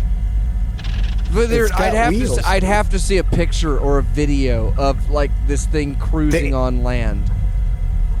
The English got one. When it gets to shore, it puts out this little thing and it becomes a hovercraft. Hovers off to the shore. Do you ever take a train ride? Do you ever ride a train through a town? You ever? I don't want to talk about it. I might lie about it one time. Have you ever ridden on rails that are completely street level? What do you mean? The rails like themselves. The selves. See, I'm getting all homey thinking about it. The rails themselves are they're in the asphalt. You know, they're street level. Yeah. The train is running at street level, like a car their tires and the bottom of the wheels of the train are just like that. And there was a strip like that where I had grown up, and I took a ride through there when I was a kid, and that was an interesting aspect because you were riding on the streets of like Roswell, Georgia, or something like that. Like that seems feasible because it's engineered. That's because there's something there. But I don't see how you could even like you couldn't drive something like this onto the land. Like you could. The train. No. If you were going fast enough. Do you believe? You shouldn't lie to me all the time. What about that guy? During the show. What about the guy just like 4 months ago tried to drive that train into the Los Angeles? Yeah, he tried to drive a train into a ship. Yeah, that was pretty. Yeah, but the track didn't go anywhere by the ship, so it was like. Well, not if you didn't believe. he fucking that train aimed it. He aimed it. I was looking right at the almighty. ship, and I give it gas. He was a QAnoner, wasn't he? Why can't we get people like that for Hypercube? Drive a train at a boat for Hypercube. Careful, that might be construed as a call to action. No, that's not. That's a different. That ship is an amphibious assault ship, and that means something totally different than an amphibious assault vehicle. Okay, I'm Like describing that a ship. vehicle. This is a ship. Well, This is a that's the ship. thing. It calls it amphibious. And it's the one you're talking Yeah, about, because right? no, it's not. I'm talking about something that was on this ship. That's the amphibious assault vehicles that this ship dispatches, along with some jets and helicopters. This ship gets within a couple miles of a coast and spits out all these amphibious assault vehicles and these jets and shit. But and off the they go. ship And one of the itself is vehicles on classed this as thing- amphibious. That's what gets me. Because you're right, there are the because that's the amphibious class of- vehicles. that's the class of warfare it's in. That's the class of warfare it is. It's a Amphibious assault ship. weapons platform for amphibious assault weapons. Ah, so the ship isn't Vehicles. amphibious. I'm sorry, amphibious assault All right. vehicles. See, that's what I don't know. The ship I itself don't is know not any of amphibious. this stuff. Everybody's yelling at me. Dr. Now, Fox, you're Thomas- such a stupid moron. Thomas the Tank Engine. Do, do, Thomas do, the Tank do, Engine do, do, was an do. amphibious assault tank. Yes. And that's why George Carlin was the first conductor, because he helped Thomas after the war become a tank engine and make that transition from being the military amphibious assault tank to being Thomas the Tank Engine. And after Thomas made that transition, they didn't need George Carlin anymore because of his war experience, so they got Ringo Starr. And that's what taught Thomas the Tank Engine to have a soul and to love and to really let the music in his heart. And that's when the series really took a dark turn. You know what else took a dark turn? What's that, sir? The Smurfs. Yep. They got How's that work, dude? You got this one old Smurf, no women, no grandma, and then you got all these young Smurfs. A lot of them kind of act like incels, okay? And then you got a little bit. one They all kinda- have their one tick and kind- their one- niche. one kind of hot, banging Smurf, right? That nobody really seems to want to try and get in her pants. How Gargamel. frustrated must she Well, be? because they learned. Gargamel doesn't count, and he's not a Smurf. No, Gargamel created Smurfette, and she was totally the Smurf To thought. tempt him? To tempt them with the lust in their little Smurf hearts. They'd want to Smurf her so hard But in the they're- Smurf berries. Right, but they're so But then they learned. They that they learned that repelled them. women should be illegal, and they said no. And even though, much like Eve in the Garden of Eden, led all of mankind to a cursed existence of toil and backbreaking labor, Smurfette Dude, is all that stuff- totally friend zoned Is that everybody. Smurf canon? Is that Smurf canon though? Is the guy that invented the Smurfs like he's like, Pele. okay, so Gargamel makes this He created like the is Smurfs, that from the right? Pele? cartoon or is it canon from the original Smurf comics, what was it? It was this cartoon strip. something like that. It was a cartoon at first, right? It was either like a newspaper comic book, or I a mean. comic book. graphic novel. I think they were French. I'm not So sure. I thought they said seems Danish to me. The artist's name was Seems Danish. Pele. Sven. No, it's like P-E-L-E. That's it. So I don't know how you pronounce it. But do you think that this is all canon? Do you think like J.R.R. Tolkien, he mapped out a whole Smurf? Well, there was new history Smurfs. and There was the new history adventures and- of the Smurfs in the late 1980s. which Right now, up until is that point, canon? up until canon up to that point, new Smurfs were born under a blue moon. But then in the new Smurf well, it's Adventures, clever, but a blue moon really just means like a second new moon in the year. Or yeah, but because they would happen enough, you would get a new Smurf, and like a baby Smurf would be born under the blue moon by the power of the blue moon. I am Smurf. Was there a baby Smurf? There was. Was there a baby Smurf? In the new Adventures Really? of the Smurfs, there were the Smurflings and Baby Smurf. And Baby Smurf was the dog because he was like the funny one.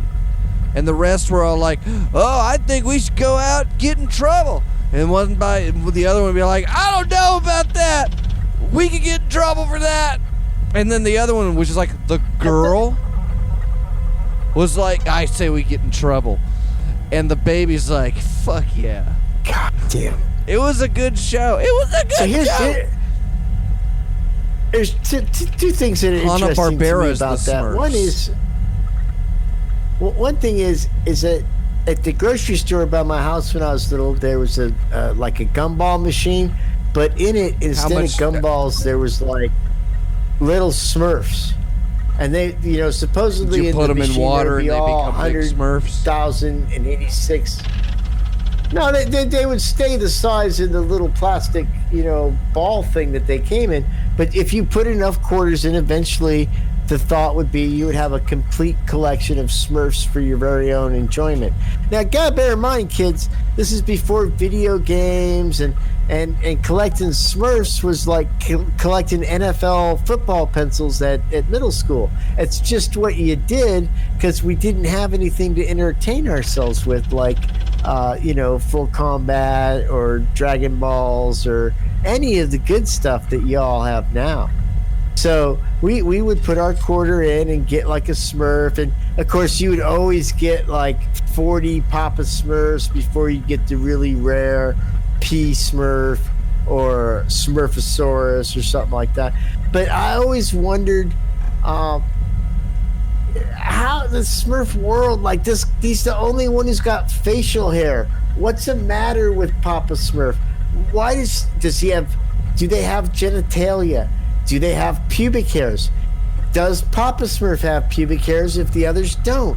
And if he does, why? Does Smurfette have desires, or is she an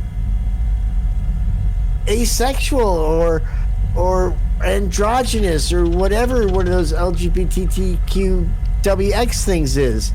And I just don't know. And then why is Gargamel all pissed off about the Smurfs? It's not like they're eating his cheese or digging into his house and breaking up his shit. They're just living in the forest eating mushrooms. What does he give a shit? Why didn't he just let him be? Can you answer those questions? He wanted to eat them. Really? What kind of powers does eating Smurfs bestow upon you? What was the cat's name? I feel like the cat could have been Azrael. Oh, that's an angel name. Ooh, that's kind of heavy. Was it Azrael? Come, Azrael. Yeah. I can't remember how Gargamel sounds. Catholicism in there. Neil Patrick Harris was Gargamel. Right? Did he do that? Did they have a Smurf in a wheelchair? Did do that, okay. Gimpy Smurf. Did they have a Smurf in a...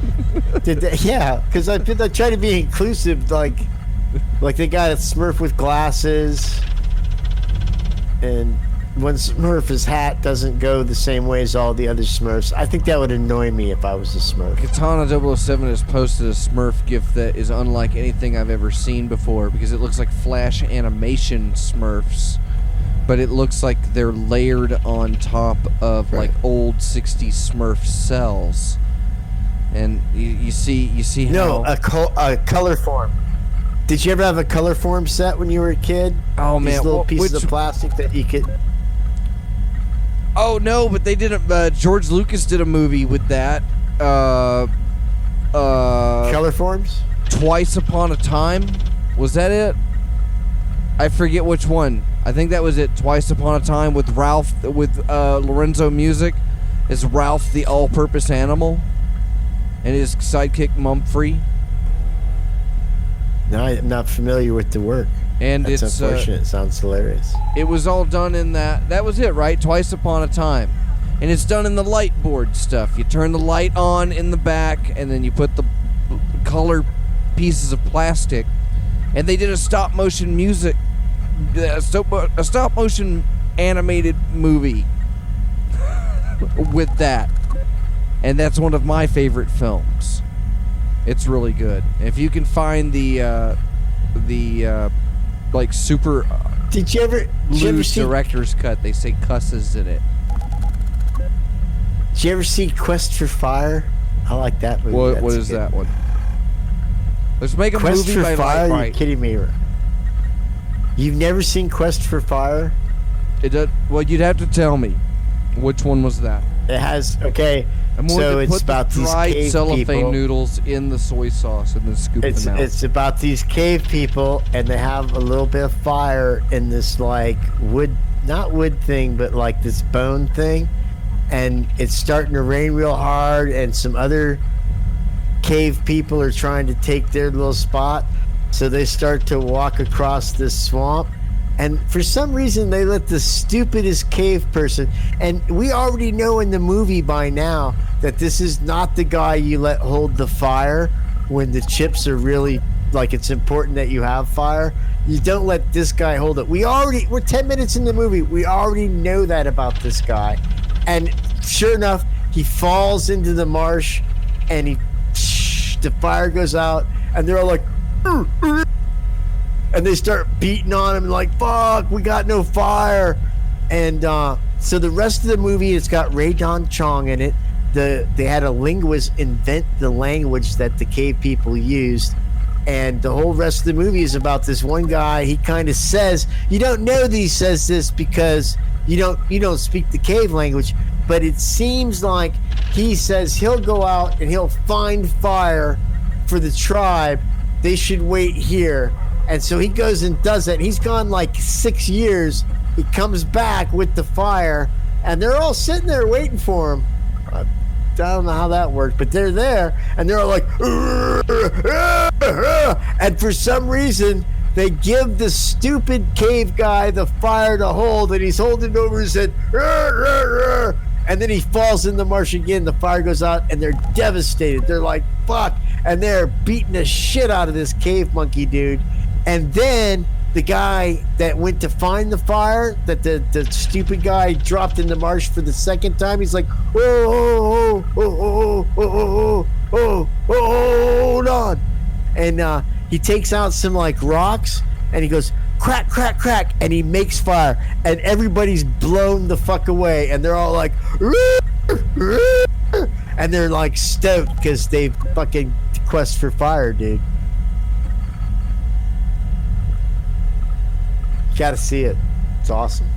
It sounds And you see familiar, Ray Dong Chong, but I Tommy don't- Chong's daughters, when she's young's boobs. What kind of movie is it? Is it like a documentary style kind of thing, or is it like an action flick? You know, you Okay, throw it it's up. okay. You Is know, this a pants on in or pants off 2001 kind of Space, movie? You know, in the 2001 A Space Odyssey, With there's that part with the monkeys. Yeah. Imagine that being like 2 hours long, but they're not as monkey-like. They look a little bit more human. But they've developed. They had somebody come in and try to develop a communication system and stuff like that. Oh yeah. If you Wikipedia about this movie, man, it's why it went way over budget, because they spent all this money on a linguist so that the grunts would fucking make sense. There's not one spoken word said throughout the whole thing. It's all grunts and pantomime. And it's basically Neanderthals coming in contact with Homo sapiens. And because the guy who's questing for fire, those are the Neanderthals. They don't know how to make fire. They just have to, oh, look, fire. We catch it and put it in our little bone thing and keep it going. When he finds the Homo sapiens, and she teaches him how not to bang chicks from behind, but like to do it missionary style, that's when he learns the secret. Oh, I've left that part out. That's a good part of the movie too. But she teaches him how to make fire with the rocks, and he's like, whoa, and then he's all like, woo. So he goes back and teaches, and it just goes to show how white privilege even existed back in caveman days. Well, I'd like to check that out. I really enjoy that. It is a good movie, dude. I'm telling you. I can't believe you never seen it. I haven't seen this. I was just having this discussion the other day. It was like, what was the last movie that you watched? And it was the last movie I sat down and watched was Sonic the Hedgehog, because I was gonna write something about it. Oh, what a great review! You wrote a great review about it. Around that time, I watched Citizen Kane and Goodfellas. I watched Goodfellas off and on for about 2 days, but I watched the whole thing. And Citizen Kane, I watched like 1.5 times. It's a great movie. It was really good. You're surprised because you hear people say, "Oh, it's the greatest movie ever made," and you watch it. Fuck that. This is stupid. Then you watch and you're like, "Wow, this really is a heavy movie. It's really in that old Hollywood." I had heard that so many times, and it was, well, when I'm gonna watch a movie. And this is what I was explaining, is that I'm gonna lock down, and I close the doors, and the shades are drawn, and the snacks are made, and the drinks are set, and the volume is set, and we're gonna watch the movie. And we're not gonna talk, we're not gonna play on our phones or anything like that. We're gonna watch the fucking movie, and we'll stop halfway through, we'll pee, reload, smoke a bowl, and then ride out the rest of the movie. And sometimes I can even get 2 movies in like that. But that is the only way that I'm even interested in watching a movie, is like locked in. I've built one of the rooms here at the Hypercube is a theater. And it is done up in black curtains. And we have a dedicated room just for viewing media here. And right now it's primarily Peppa Pig, which is the bomb. I love Peppa Pig. Praise Peppa Pig. My dog, the pig. I don't say this a lot, and it's probably contrite to even try to say this, but I make a little bit light of the movie Quest for Fire, but it really is. And if you look it up, even if you Wikipedia it, you will see it is considered one of the greatest films on a lot of levels made. It's not Citizen Kane there, but it's a really good movie. I really recommend that you see it. Just like, even though it's super dated right now, Kentucky Fried movie is another movie. I've seen that one. Really, that's a pretty good fucking movie. I watched it twice while somebody was living here. So I guess if I was to say, hey, here's some movies that I think are important movies for you to watch as a time for the show and Fox's chopping block aficionado, I would have to say Quest for Fire, absolutely. A Boy and His Dog, Don Johnson's premiere film. I've seen most of Unknown that. Don Johnson. I have not Great movie. And that one. And Brazil. I have not finished Brazil either. I've gotten about halfway through. Brazil can be like that. It is the kind of movie where about halfway through you go, if you don't embrace it, you're like, oh, this is ridiculous. Well, no, you really have to. I had to have embrace time. It was finding time to sit down and lock in. But if you're trying to, find things that shaped Pease's filmography, background, Quest for Fire is a big movie, big important movie for me. I remember like the first time I watched 2001: A Space Odyssey on another great on film. VHS, and we had just gotten a. What was it? It was either we had gotten the DVD player or we had gotten the rear projection TV. It was one or the other. I guess it was the rear projection TV. And the surround sound system, my dad had put in like a 4.1 No, a 5.1 surround system in the living room at his house. But we totally rocked that out, and that was nice. I enjoyed that. And that's kind of like how I always want to watch movies. That's how I watched Terminator 2. I was too young to see it in the theaters, but that was like the first movie we bought on DVD. That was the reason we got a DVD player. We watched Terminator 2, and we had the fucking surround sound on, and it was great. It was great. That's the better Terminator movie. It's the good one. I think Terminator 2 is the better Terminator movie. It's one of those few sequels, those Hollywood sequels, where they really... The first one's still good, but the second one's better. Oh, it's great. It holds up. Yeah, and that's so rare. It's so rare that the second one is better. But they're all trying for that. And everything is set up to do a trilogy or these big setups. They're going to do that with Tron. Did you hear about that?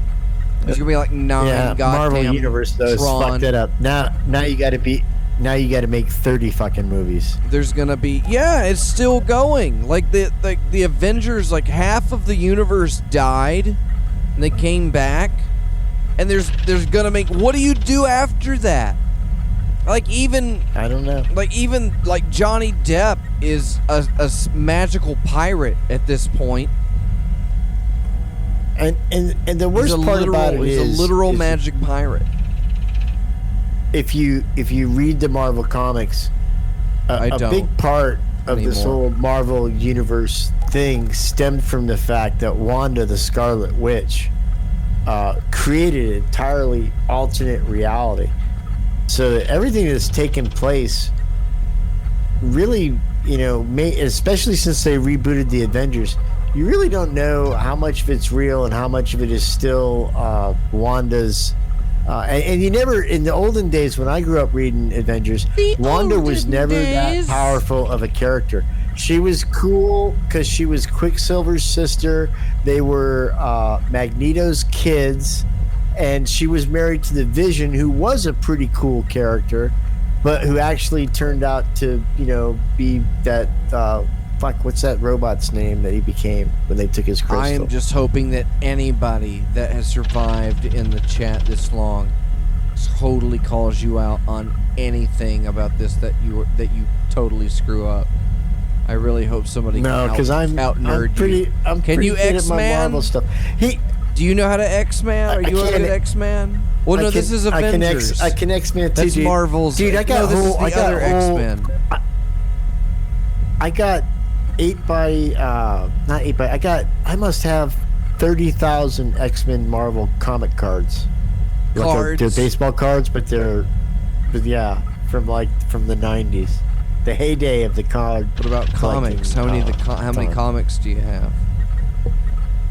I used to have... do you have any comics this day? How old are you now? You love saying it. 55. All right. How many comic books are in your house right now? Probably about 35. 35 comic books? Yeah. What kind of comic books? Marvel. I've always been a Marvel guy, not a big DC fan. So you have about 35 Marvel comic books? When I was a kid. When are they from? Yeah. I used to have thousands. Are they new ones? They're all from the new era. New era? What's new era? They're all from the last 10 years. Last 10 years. Marvel started to reboot a lot of their stories. Yeah. You don't say. To reboot a lot. They rebooted the Avengers. Yeah, well, they had to. It's nuts. It's like Batman. Here's what I don't get. We need a Marvel comic, Peas. We need the time for the show Marvel comic. And then we'll get a movie. That's it. That's all we have to do. We just have to... We have to capture all the fast-paced action of a... We could be the Howard the Duck. Audio podcast. Yeah, exactly. We're meta. Howard the Duck is Deadpool's father. Did you know that? That's true. It wouldn't surprise me. I feel bad that I enjoyed the Howard the Duck movie. I think I might be the only person, but I With the thought that theme was a song pretty by good movie. Thomas Dolby. Yeah, well, I don't remember the theme song. I just remember it was a pretty good movie, and it got totally panned. But if like I thought Buckaroo Banzai was a great movie too. I don't understand why they didn't make 6 or 7 of those. Or Remo Williams' The Adventure Begins. How come that didn't get a couple of sequels? I gave a That was copy great of that movie. to Best cartoon Joshua ever. Rogers. I had a Remo Williams VHS here, and Oh God! Yeah, isn't I that a threw it great over him. movie? it's fucking nuts. It's America's That's America's James Bond, as he's flinging it's himself just off so the badass. fucking Statue of And Liberty. the Chinese guy, that their Master Po in that movie is just so badass, and it's like, We should watch Remo why didn't they Williams make and 6 or 7 of these? Fucking Remo Williams kicks ass. That's on my list too. Well, that's Now the there's thing 4 about movies you gotta watch. Buckaroo Banzai could work now that people are willing, now that that's what they want. They want this continual story. They want that long. I don't blame them. It's something that it's something to keep up with. And for so long, Like they made, stuff has not there's like been made 18 well. Fletch books. Yeah, there's like 18 Fletch books, and they made 3 fucking shitty Chevy Chase Fletch movies. They only made but they 2 can't make a Fletch second movies. fucking. There's only 2 Fletch There's movies. the books. The books are really good though. The books are awesome. You're like, how come they couldn't make a ton of Fletch movies? But Because Chevy Chase beats people. because he's a violent drunk. It is a nasty human being. That's why. It's sad because it's fucking true. The world's greatest asshole, Chevy Chase. Yeah. Just thank him. Nobody has anything good to say about Chevy Chase. Nope. Not even the city of Chevy Chase has considered renaming itself to something more appropriate. Tom. Tom Chase. Tom Don't think- Arnold Chase. Don't think, Phil. Don't think about Tom Arnold. Don't think about the duck Tom Arnold, boob there's- in Howard the Duck the movie. You remember the duck boob? Has there ever been Do you? been a guy Do you? greater than Do Tom you? Arnold Do you? at sleeping his way Do to you? the top? Do you? For a man. Do man, you? Do you? I think Tom Arnold's Do a you? hero. Do you? Do you remember? Yeah. Do you remember, Yeah, I remember what? I forgot I was talking about Tom Arnold. the duck boobs in Howard the Duck? There's the boobs I do on the vaguely, duck. I do remember. I would have to. It's got frontal nudity of a Right. sexy duck lady. And they're nice boobs. They're not like what you'd think duck boobs would be. They're like almost mammillarian With corkscrew in nipples. their boobesqueness. That's what I remember. Well, about that's that a movie. that's a terrible myth. That ducks was are not a blind movie by that was appropriate for children. in any way, shape, or form. But the comic's not appropriate for children. Howard the Duck was always a fourth wall broken, Deadpool-esque fucking throwaway comic. No, I've got a I collection don't of even know Howard how the they Duck. got it published. Because it was good. I don't even know how they got it published. Because it was for comic It was book good, but it readers. was. That was what was nice about it. But is Chelsea- it was meta humor. Yeah, but Stan still tied it in with his whole fucking Marvel universe, as obscure as it had to be. Same thing with Guardians of the Galaxy. Well, It's yeah. fucking the most obscure fucking characters in the whole fucking Marvel universe. I think they got like 8 fucking comics when I was a kid, and they were always like, "Oh, nothing came out this month. We What's gotta your reread this cheaper one for what's your 50 cents." favorite Marvel adaptation of anything ever? So if you've got the Marvel comic, what has done the best adaptation?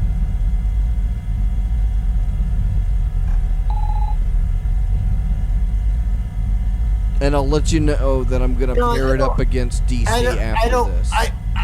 I don't wanna sound like a punk when I say this, but they've changed so much and it depends on what time frame you started reading the comics at on how to answer this, but they've changed so much from what the books were. I think the only thing that's even close to being what the comic was, and it's kind of iffy, are the Deadpool movies. Yeah. That's gonna be my answers. The Did Deadpool you like? movies. Did you like? I the can Deadpool find movies? fault with the yes, I did.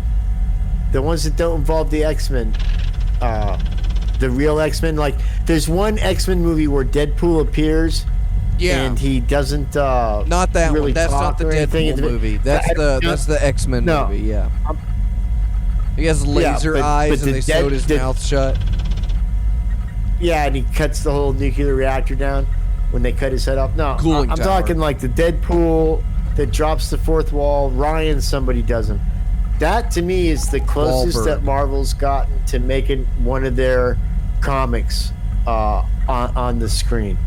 Everything else has gone so far from canon, and I would say Ant-Man kind of does, but the whole Professor Plym part of that is just thrown in. It's not even part of the original Ant-Man fucking story. So it's like they just made a whole new Ant-Man origin.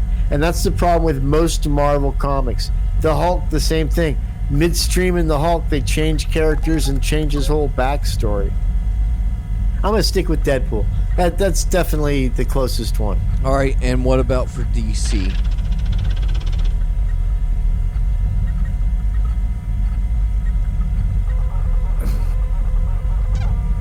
First of all, DC has a problem, and I don't know why. I never. People are either DC fans a lot of times, or they're Marvel fans.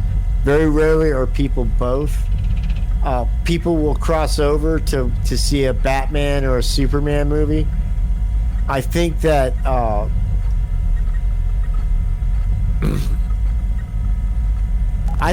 not sure that a getting hard good up about DC this. movie has been. I'm not sure that a good DC movie that's true to canon and true to the spirit of those characters has been made. I think all the Supermans have kind of sucked. I guess the Christopher Reeves, the first one, was kind of okay, but they took a lot of liberties. And it's I think the insane. And it's closest, completely insane. With a real estate scheme. Is that the first one or the second I have one? high. The first one with Richard Pryor, I think, is in it, or maybe that's Superman 2. Richard Pryor. But yeah, Richard Pryor's in one of the Superman movies. He's the villain, sort of. Richard Gere. But no, Richard Pryor. I'm on fire. Richard Pryor is in one of the Superman movies. I'd have to look. You're right. All of the Richard Pryor was in Superman 3, says Hazel of the Windmills. Superman. I'm sorry. Okay, so the Christian Bale Batmans I liked, but I thought they took liberty with Batman's backstory quite a bit. Batman's backstory. I think the best thing. His parents are murdered in the alley and he sees it. That's what else? What else do you need? Now the best thing I think to come out of DC world's not a movie. Aquaman sucked. Okay, here's the thing. For movies, Wonder Woman was a good adaptation. I haven't liked seen it Wonder yet. Woman. It's a pretty good. If you know Wonder Woman, it's the one that stayed truest to canon. It's the simplest story because she didn't have a very complicated backstory. Is that really important though? Because if you were to stay true to canon, I mean, why stay true to canon? You already know the origins of so many of these superheroes. That's why the first Avengers movie sucked so bad. Because the first half an hour, if not more, of the movie was just catching you up with all of these different characters and how they became who they were. And it sucked. But once you got 2 or 3 movies it was fun. Yeah, well, that's because they assume there's always the occasional retard in the audience who doesn't even know what an Avenger is, so they got to explain it But to they them. didn't really. It's the lowest common But they did that with the denominator. Guardians of the Galaxy, and it was totally fine. They summed up the entire backstory for everybody into the first little bit of the movie, and the fact that it fit in with the cinematic universe was really good. And they had created characters that were fun, and They nobody. bumpered the beginning. They bumpered the beginning and the tail end of another movie. But here's the thing: the best DC adaptation across the board is Gotham, which is a television show. I haven't seen that one. That was the TV show, though. Isn't that one about like James Gordon, Commissioner Gordon? Yes, it is. Or But it's Junior? He's about- not a it's commissioner about- yet, right? Bruce as a kid making the transformation into Batman, Catwoman making the transformation to Catwoman, the Penguin. It's before any of these characters are really defined, and they're just like people becoming the characters. So Gotham to me is like it's not canon per se, because it's a big prequel, but it really adds depth to what made Batman. Batman didn't go to China and learn kung fu and was gone for 10 years. Batman, if you watch or read DC Comics, fell into the Batcave, started making a clubhouse out of it, started doing gymnastics and boxing, and those remember that guy, the Atlas guy you could get an ad for in the back of a comic? He signed up for that guy's program. He made muscles, and then he started to work on science stuff to make his bat utility. Took Batman on his own like 8 years to develop himself to where he was able to go out with his cowl and his mask and become the Bat. And he wasn't he wasn't Batman. He was the Batman, because he invoked fear into people. And which they one really was haven't this? captured that. They did that. No, No, they that's- I'm totally just did saying, that. They did that in that's the comic. in the Christian Bale ones, and they go through that with like the Bane series and the Ra's al Ghul. But that Christian With Bale Ra's al one, Ghul, it's whole Yeah, but training the with Christian Ra's al Bale one Ghul is goes- the first movie, and so yeah, that was a No, but total key that- component of it, that where he's didn't getting happen. out of the pit. that didn't happen. No, they- they did it. They took things that happened later. But you can only fit so much in. Otherwise, you're going to have to spend 8 years worth of movies of getting ready for Batman to become Batman. You've got prequelitis. It's And what that's happened. what they should do. That's what they should do. There should be at least 13 pre-Batman movies before they actually fucking make Batman. Well, they've made them by now, haven't they? Uh, Why is Batman? Boy, they dropped Dick Tracy Why- like a hot fucking rocket, didn't they? Made one of those. Fuck that. We're not making another Dick nobody, Tracy. Yeah, everybody was ready to sign on to any deal with Madonna.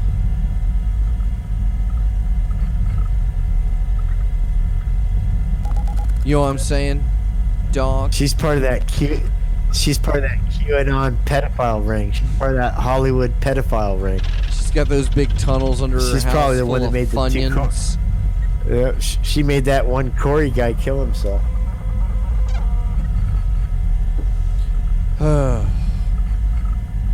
Don't say that. It's a sad world when you realize when Corey Feldman's onto something.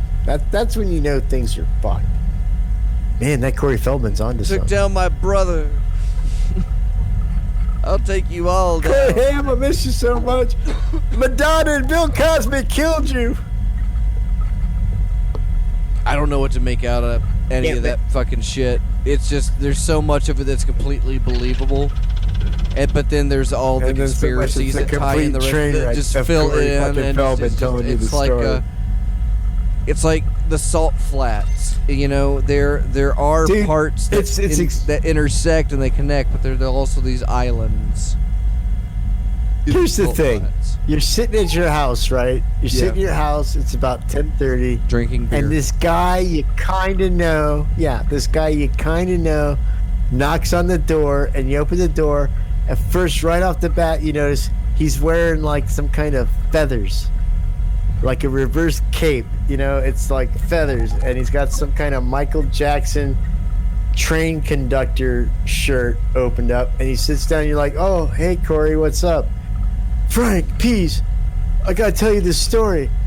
And then he starts to unload on you this whole Hollywood thing, and you're like, yeah, this sounds pretty horrible and shit, dude, but fuck, it's so hard to take this seriously because you're sitting there wearing fucking feathers like you're some kind of fucking angel or something.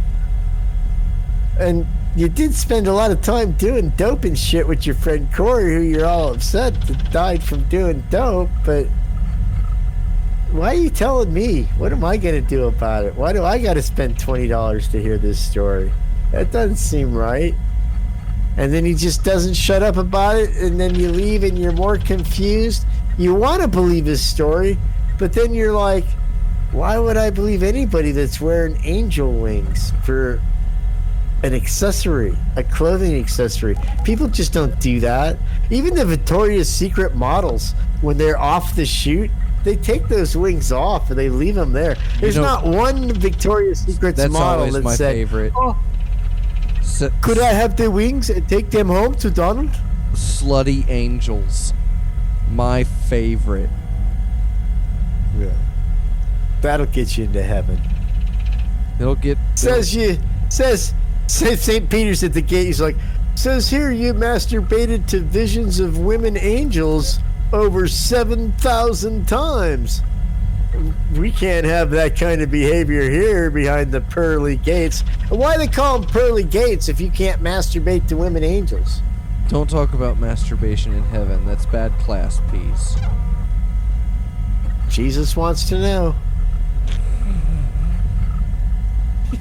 Does he? It just seems like the guy at the... I didn't have St. Peter. We didn't really have the guy at the guy at the front. At the gate? Oh no, we got a guy at the gate. You were like a Catholic, right? Yep, McCatholic, Irish Catholic, the best kind. Oh man, a genuine McCatholic. Okay, how does it? Okay, so for us, you accept Jesus Christ as your personal Lord and Savior. Hallelujah. And specifically, not so much. You symbolically. No, we don't do that. You would make a conscious decision to become baptized, and we would either. Yeah. See, we don't do that. You'd have a chamber, and like once every quarter or once a month, depending on the amount of people, you would go through the pools and you would be baptized in front of everybody in the church, and then again, repeatedly. Some people would do it more than once. They would rededicate and recommit and things like that. Did it not take the first time? I think it was more like a doubling down. That was the idea. The idea was that they were gonna, but more than likely, like, oh, I fucked up. I better go get baptized again. And that seemed to be a bit of it. With us, it's different. With us, it's different. You're a little tiny baby, and this pedophile picks you up, and then he takes some water from a special vat, and he pours it on your head after he rubs some oil on your forehead in the shape of a cross. A lot of times the water makes you cry. From that point on, it doesn't matter whether you believe in Jesus or not, he believes in you, and you're fucked. So, and then they spend the next like 8 years teaching you that. Oh, you're already baptized, so you have to follow these rules. Well, there's no real Southern Baptist Convention branch of schooling. Like Catholics, they have. Exactly. Your parents can totally dedicate your lives to that. And then there is a global institution of that calls it an educational system. It's called the Catechism. And you can put your kids into it. Now, do you have to put do you pay to put your kids into a Catholic school? How does it work? If there's one in your area, do you apply? Sure. It costs money? So is it like a charter system? You have to apply. They don't let anybody in. Every now and then they'll let one of you Baptists in, but you probably got to be colored or something. Or I'm sorry, person of color. Yeah, because they already got enough white people. So, and that helps with basketball and some of the sport teams and stuff. But it's usually okay. This is like $1970. Okay? But if you learned something in one Catholic school in 1970, If you went to a 200. Catholic school in one Yeah. area and you went to a Catholic school in the other area, the idea is you'd be taught the same things about God and Jesus and the Bible, right? Correct. Along with math, absolutely. math and whatever you call a science. What was science class Yeah, like in a Catholic school? Here's the thing. I went to Catholic school from preschool to the 4th grade. Kidney gardens.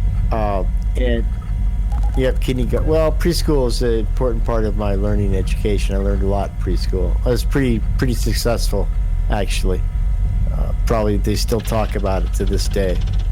But the thing about it is that you have periods like math, like you said, reading, science, and all stuff.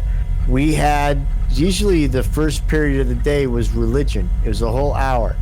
We'd talk about the Bible, Jesus, and God, and His wrath, and then His love, and then how He loved to have wrath for you, and Jesus, and then Mary, and then some saints. And so every day, first of all, you'd start the day out where you'd all stand in the courtyard in little lines, and the head nun would go with like a little thing that makes a noise like in the sea or something. Like and then we'd all sing like a the whistle? Star-Spangled Banner. Yep. Not a whistle like when you sing in a group, the person will go Like a pitch pipe? with a pitch pipe. There you go. And then we would sing Star-Spangled Banner, Battle Hymn of the Republic. That's a good song. Sometimes we would sing When Johnny Comes Marching Home, which I didn't really get because it was California, but we sang it. And then some other religious song. And it was pretty cool. Then we'd go in and have religion class for an hour. And then we'd start doing math and reading. And I don't remember too much science, but you don't get a lot of science in those days until you got to 5th or 6th grade. Social studies, so I don't want to fault the Catholics because the Jesuits are pretty smart. When did you? I'm sure it wasn't intentional. How far did you go through Catholic school? From kindergarten to 4th where? grade. 4th grade, and then you went to a public school? Preschool. Yeah, 6 years actually. I went to a year preschool, a year kindergarten, and then 4 years. No, then I went to public school. I had a big fight with my parents, and I used education as one of my points. I'm like, I'm not learning enough there. They spend an hour a day trying to teach me about something I don't believe in, which pissed both my parents off. Now, my dad, who later turned out to be an atheist, turned out he was only pissed off to keep my mom happy so he could get laid from time to time. He really didn't care, but my mom was outraged. She's still a hardcore Catholic to this day. She was outraged. But anyway, it worked out. I went to public school, and that's where they found out.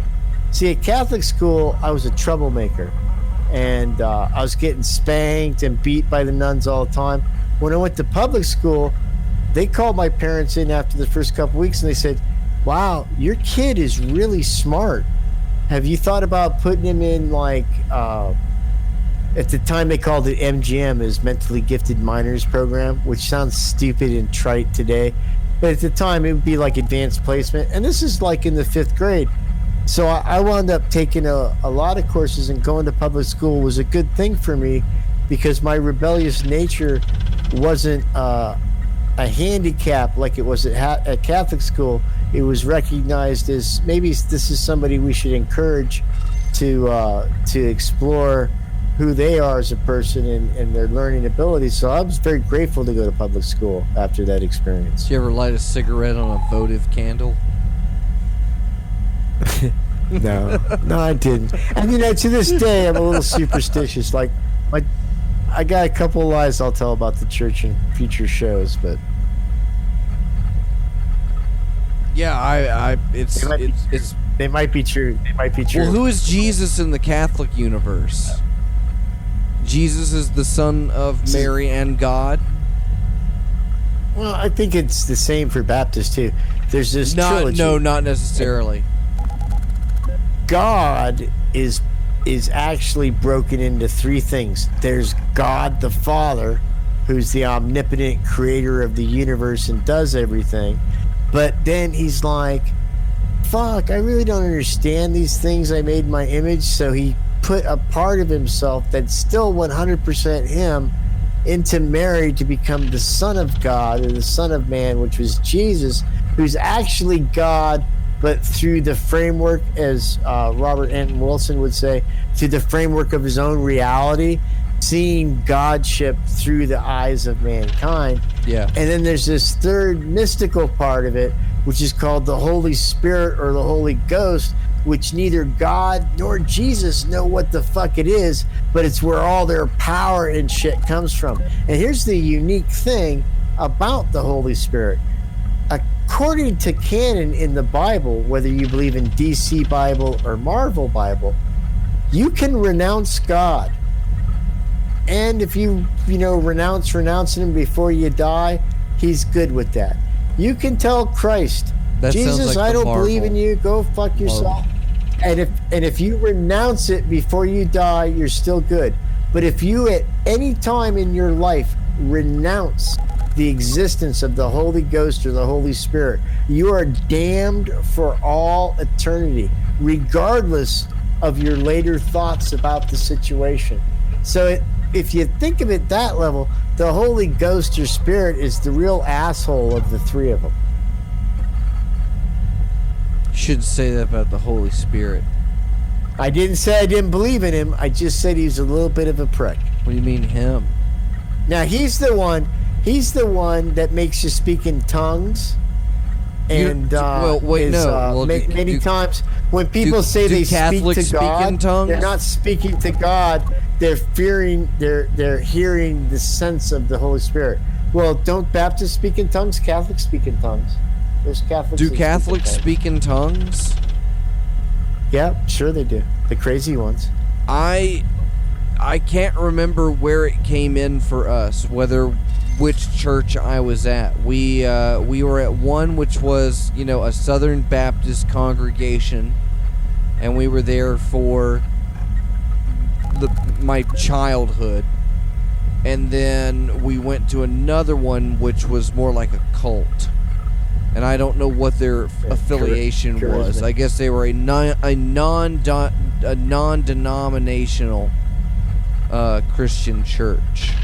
And that was an eclectic group of people there at the cult. Your father does not strike me as a religious person, and perhaps I sell him short by saying that. You've never met him. Is it? If you would say that, then I could say you've flat never out. met. Yeah. Yeah. I'm He is just saying that based on incredibly my religious limited person. knowledge of your dad. But is it? So it's both your parents were pretty religious in that Baptist vein to I'm not gonna say subject, but to bestow that religious training upon you. Well, it seems that my dad was. It wasn't one parent more than the other. My dad was a Christian. My mom got saved. You get what I'm saying? Okay, that's okay. That makes sense to me, and that still fits in with my mental picture of kind of how your dad is. Because I would say I'm not religious, but I'd still say I'm Catholic. But I wouldn't say I'm saved. Well, yeah, I think my dad Although I would say would he tell- is saved. He'd at least hope to be saved, and he tries to do the right thing and leave people alone. Just leave people. Do you think that's alone. just because of religion, or just because he's a good guy? I think. See, I don't think. I think that. Well, I religion think is it's kind of like the idea when, you kind of get an idea if you were to go to your local Masonic Lodge. I've never been to the Masonic Lodge, but I have a good idea of the kind of Okay. guys I feel like that I would meet there. And probably people that are, moreover, at least in that area, they're kind of like-minded. They're open to everybody, but it seems to be like it's going to be that like-minded group. And Southern Baptists, they kind of they instill that respect for God on your own. It was weird. But yeah, God is allowing you to stand up for yourself, and you can ask for forgiveness for what you've done and accept Jesus into your heart and stop doing the wrong things, and then you're going to show up every Sunday and you're going to hear about God's word and his instructions for you as interpreted by this person locally, but he reports to a greater congregation of ministers and pastors, that's what we call them, through the Southern Baptist Convention, and you can cross-reference them and look them up. And so it'd be that way with a lot of the other Protestant religions. There'd be a Methodist convention, and then there'd be a Lutheran convention and stuff like that. So you still have your all of these denominations, and they all have their interpretations of the Bible. But I think because of that, where my dad grew up in, North Georgia, and just you just had to you had to be like that. You need to be a respectful motherfucker. Leave people alone, but get in there and punch in when you have to. And here's the thing. He's a nice guy, but he's completely on the religious bandwagon, like down to like young Earth creationism, like that stuff. So if he goes to Kentucky, he's going to want to see that creationist museum. He's going to want to see Noah's Ark. Yeah, and for different reasons that I would want to see it. Okay, now here's the thing. I've been to Kentucky. I went to the Creationist Museum. Did you give him a waterfall? I might have said this on the show before. No, first of all, dude, it's one of the greatest museums you'll ever see. I mean, it's so professionally done, and the little plaques and the knowledge that's bestowed. If you put aside the fact that it's all wrong, it is a really great museum, and you're like super impressed with it. Well, that's the trick. Now, I haven't been to it doesn't have to be wrong. It just has to look right enough. This makes sense. It's official, dude. But that's Answers in Genesis, and they're a cult. They're a massive cult, and that's Ken Ham's world.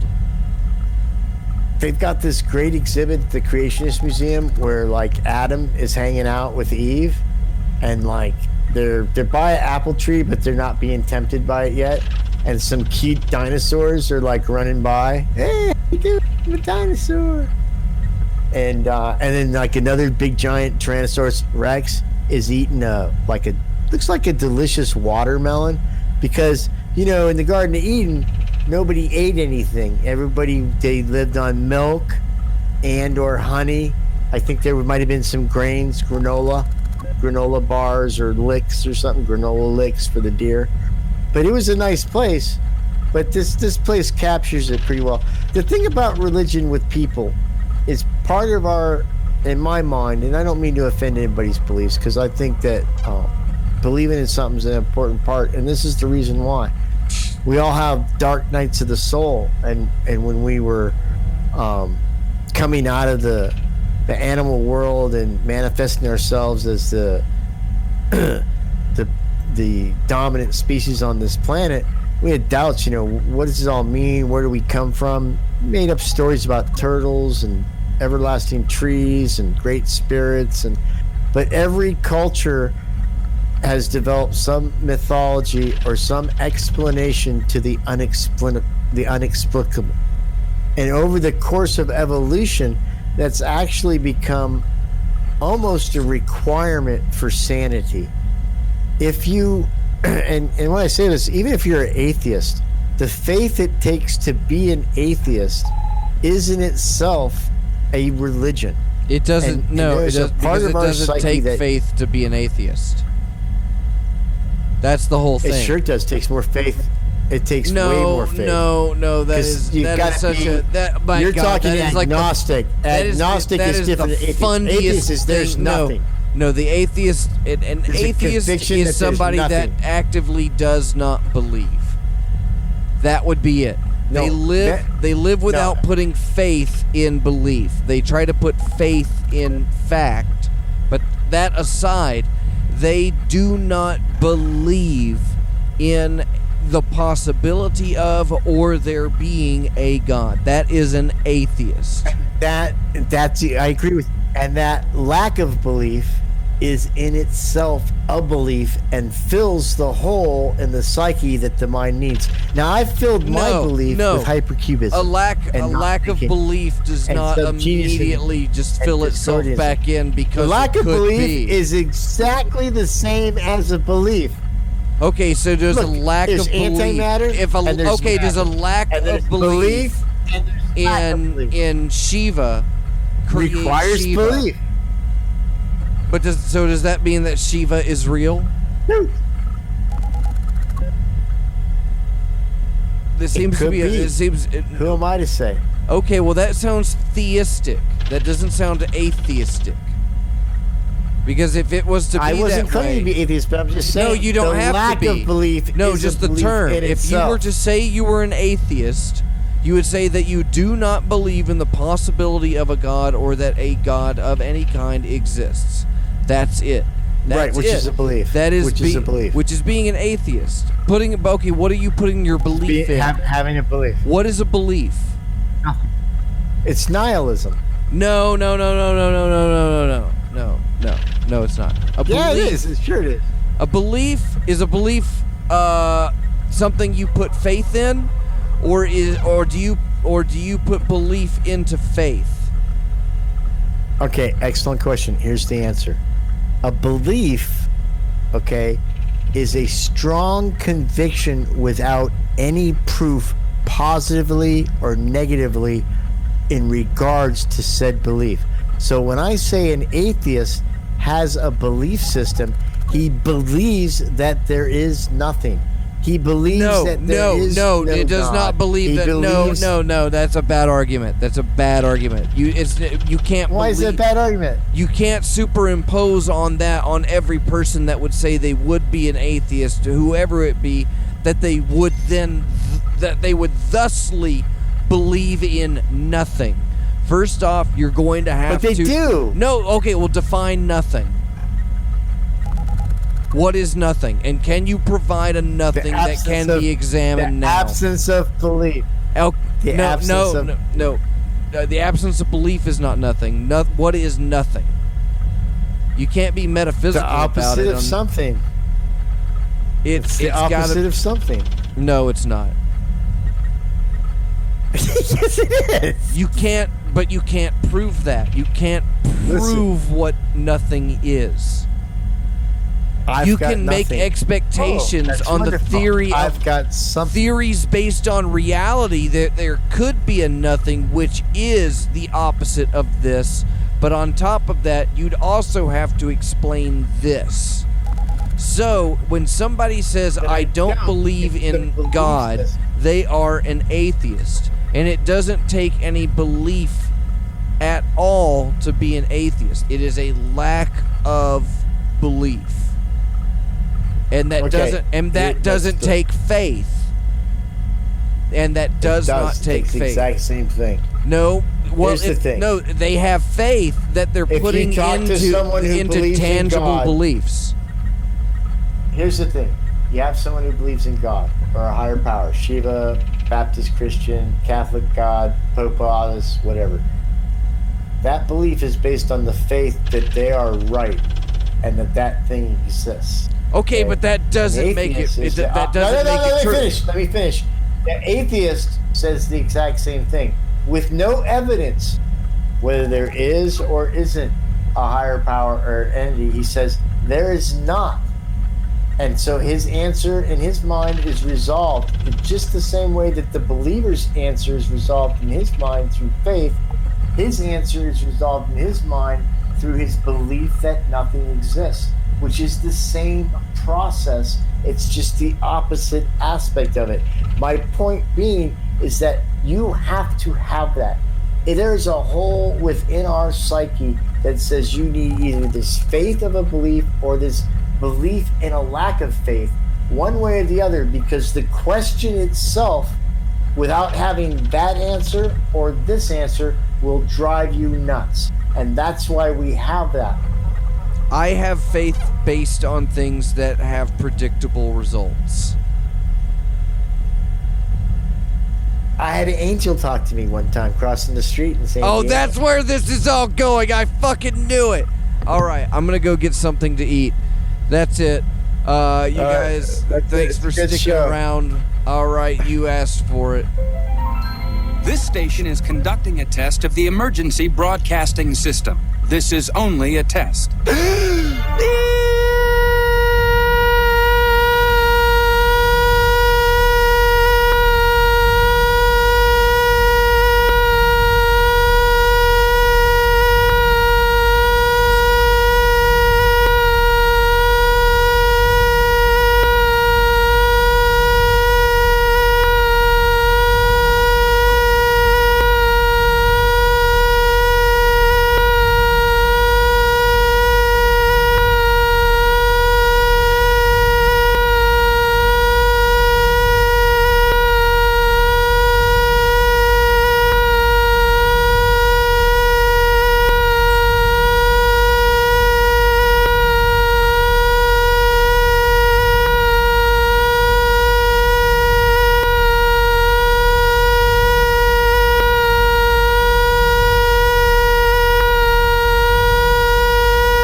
This concludes our test of the emergency broadcasting system. This was only a test. If there had been an actual emergency, we would have gone like this. Help! Help us! No! Get us out of here! Help me! Help everyone! Ah!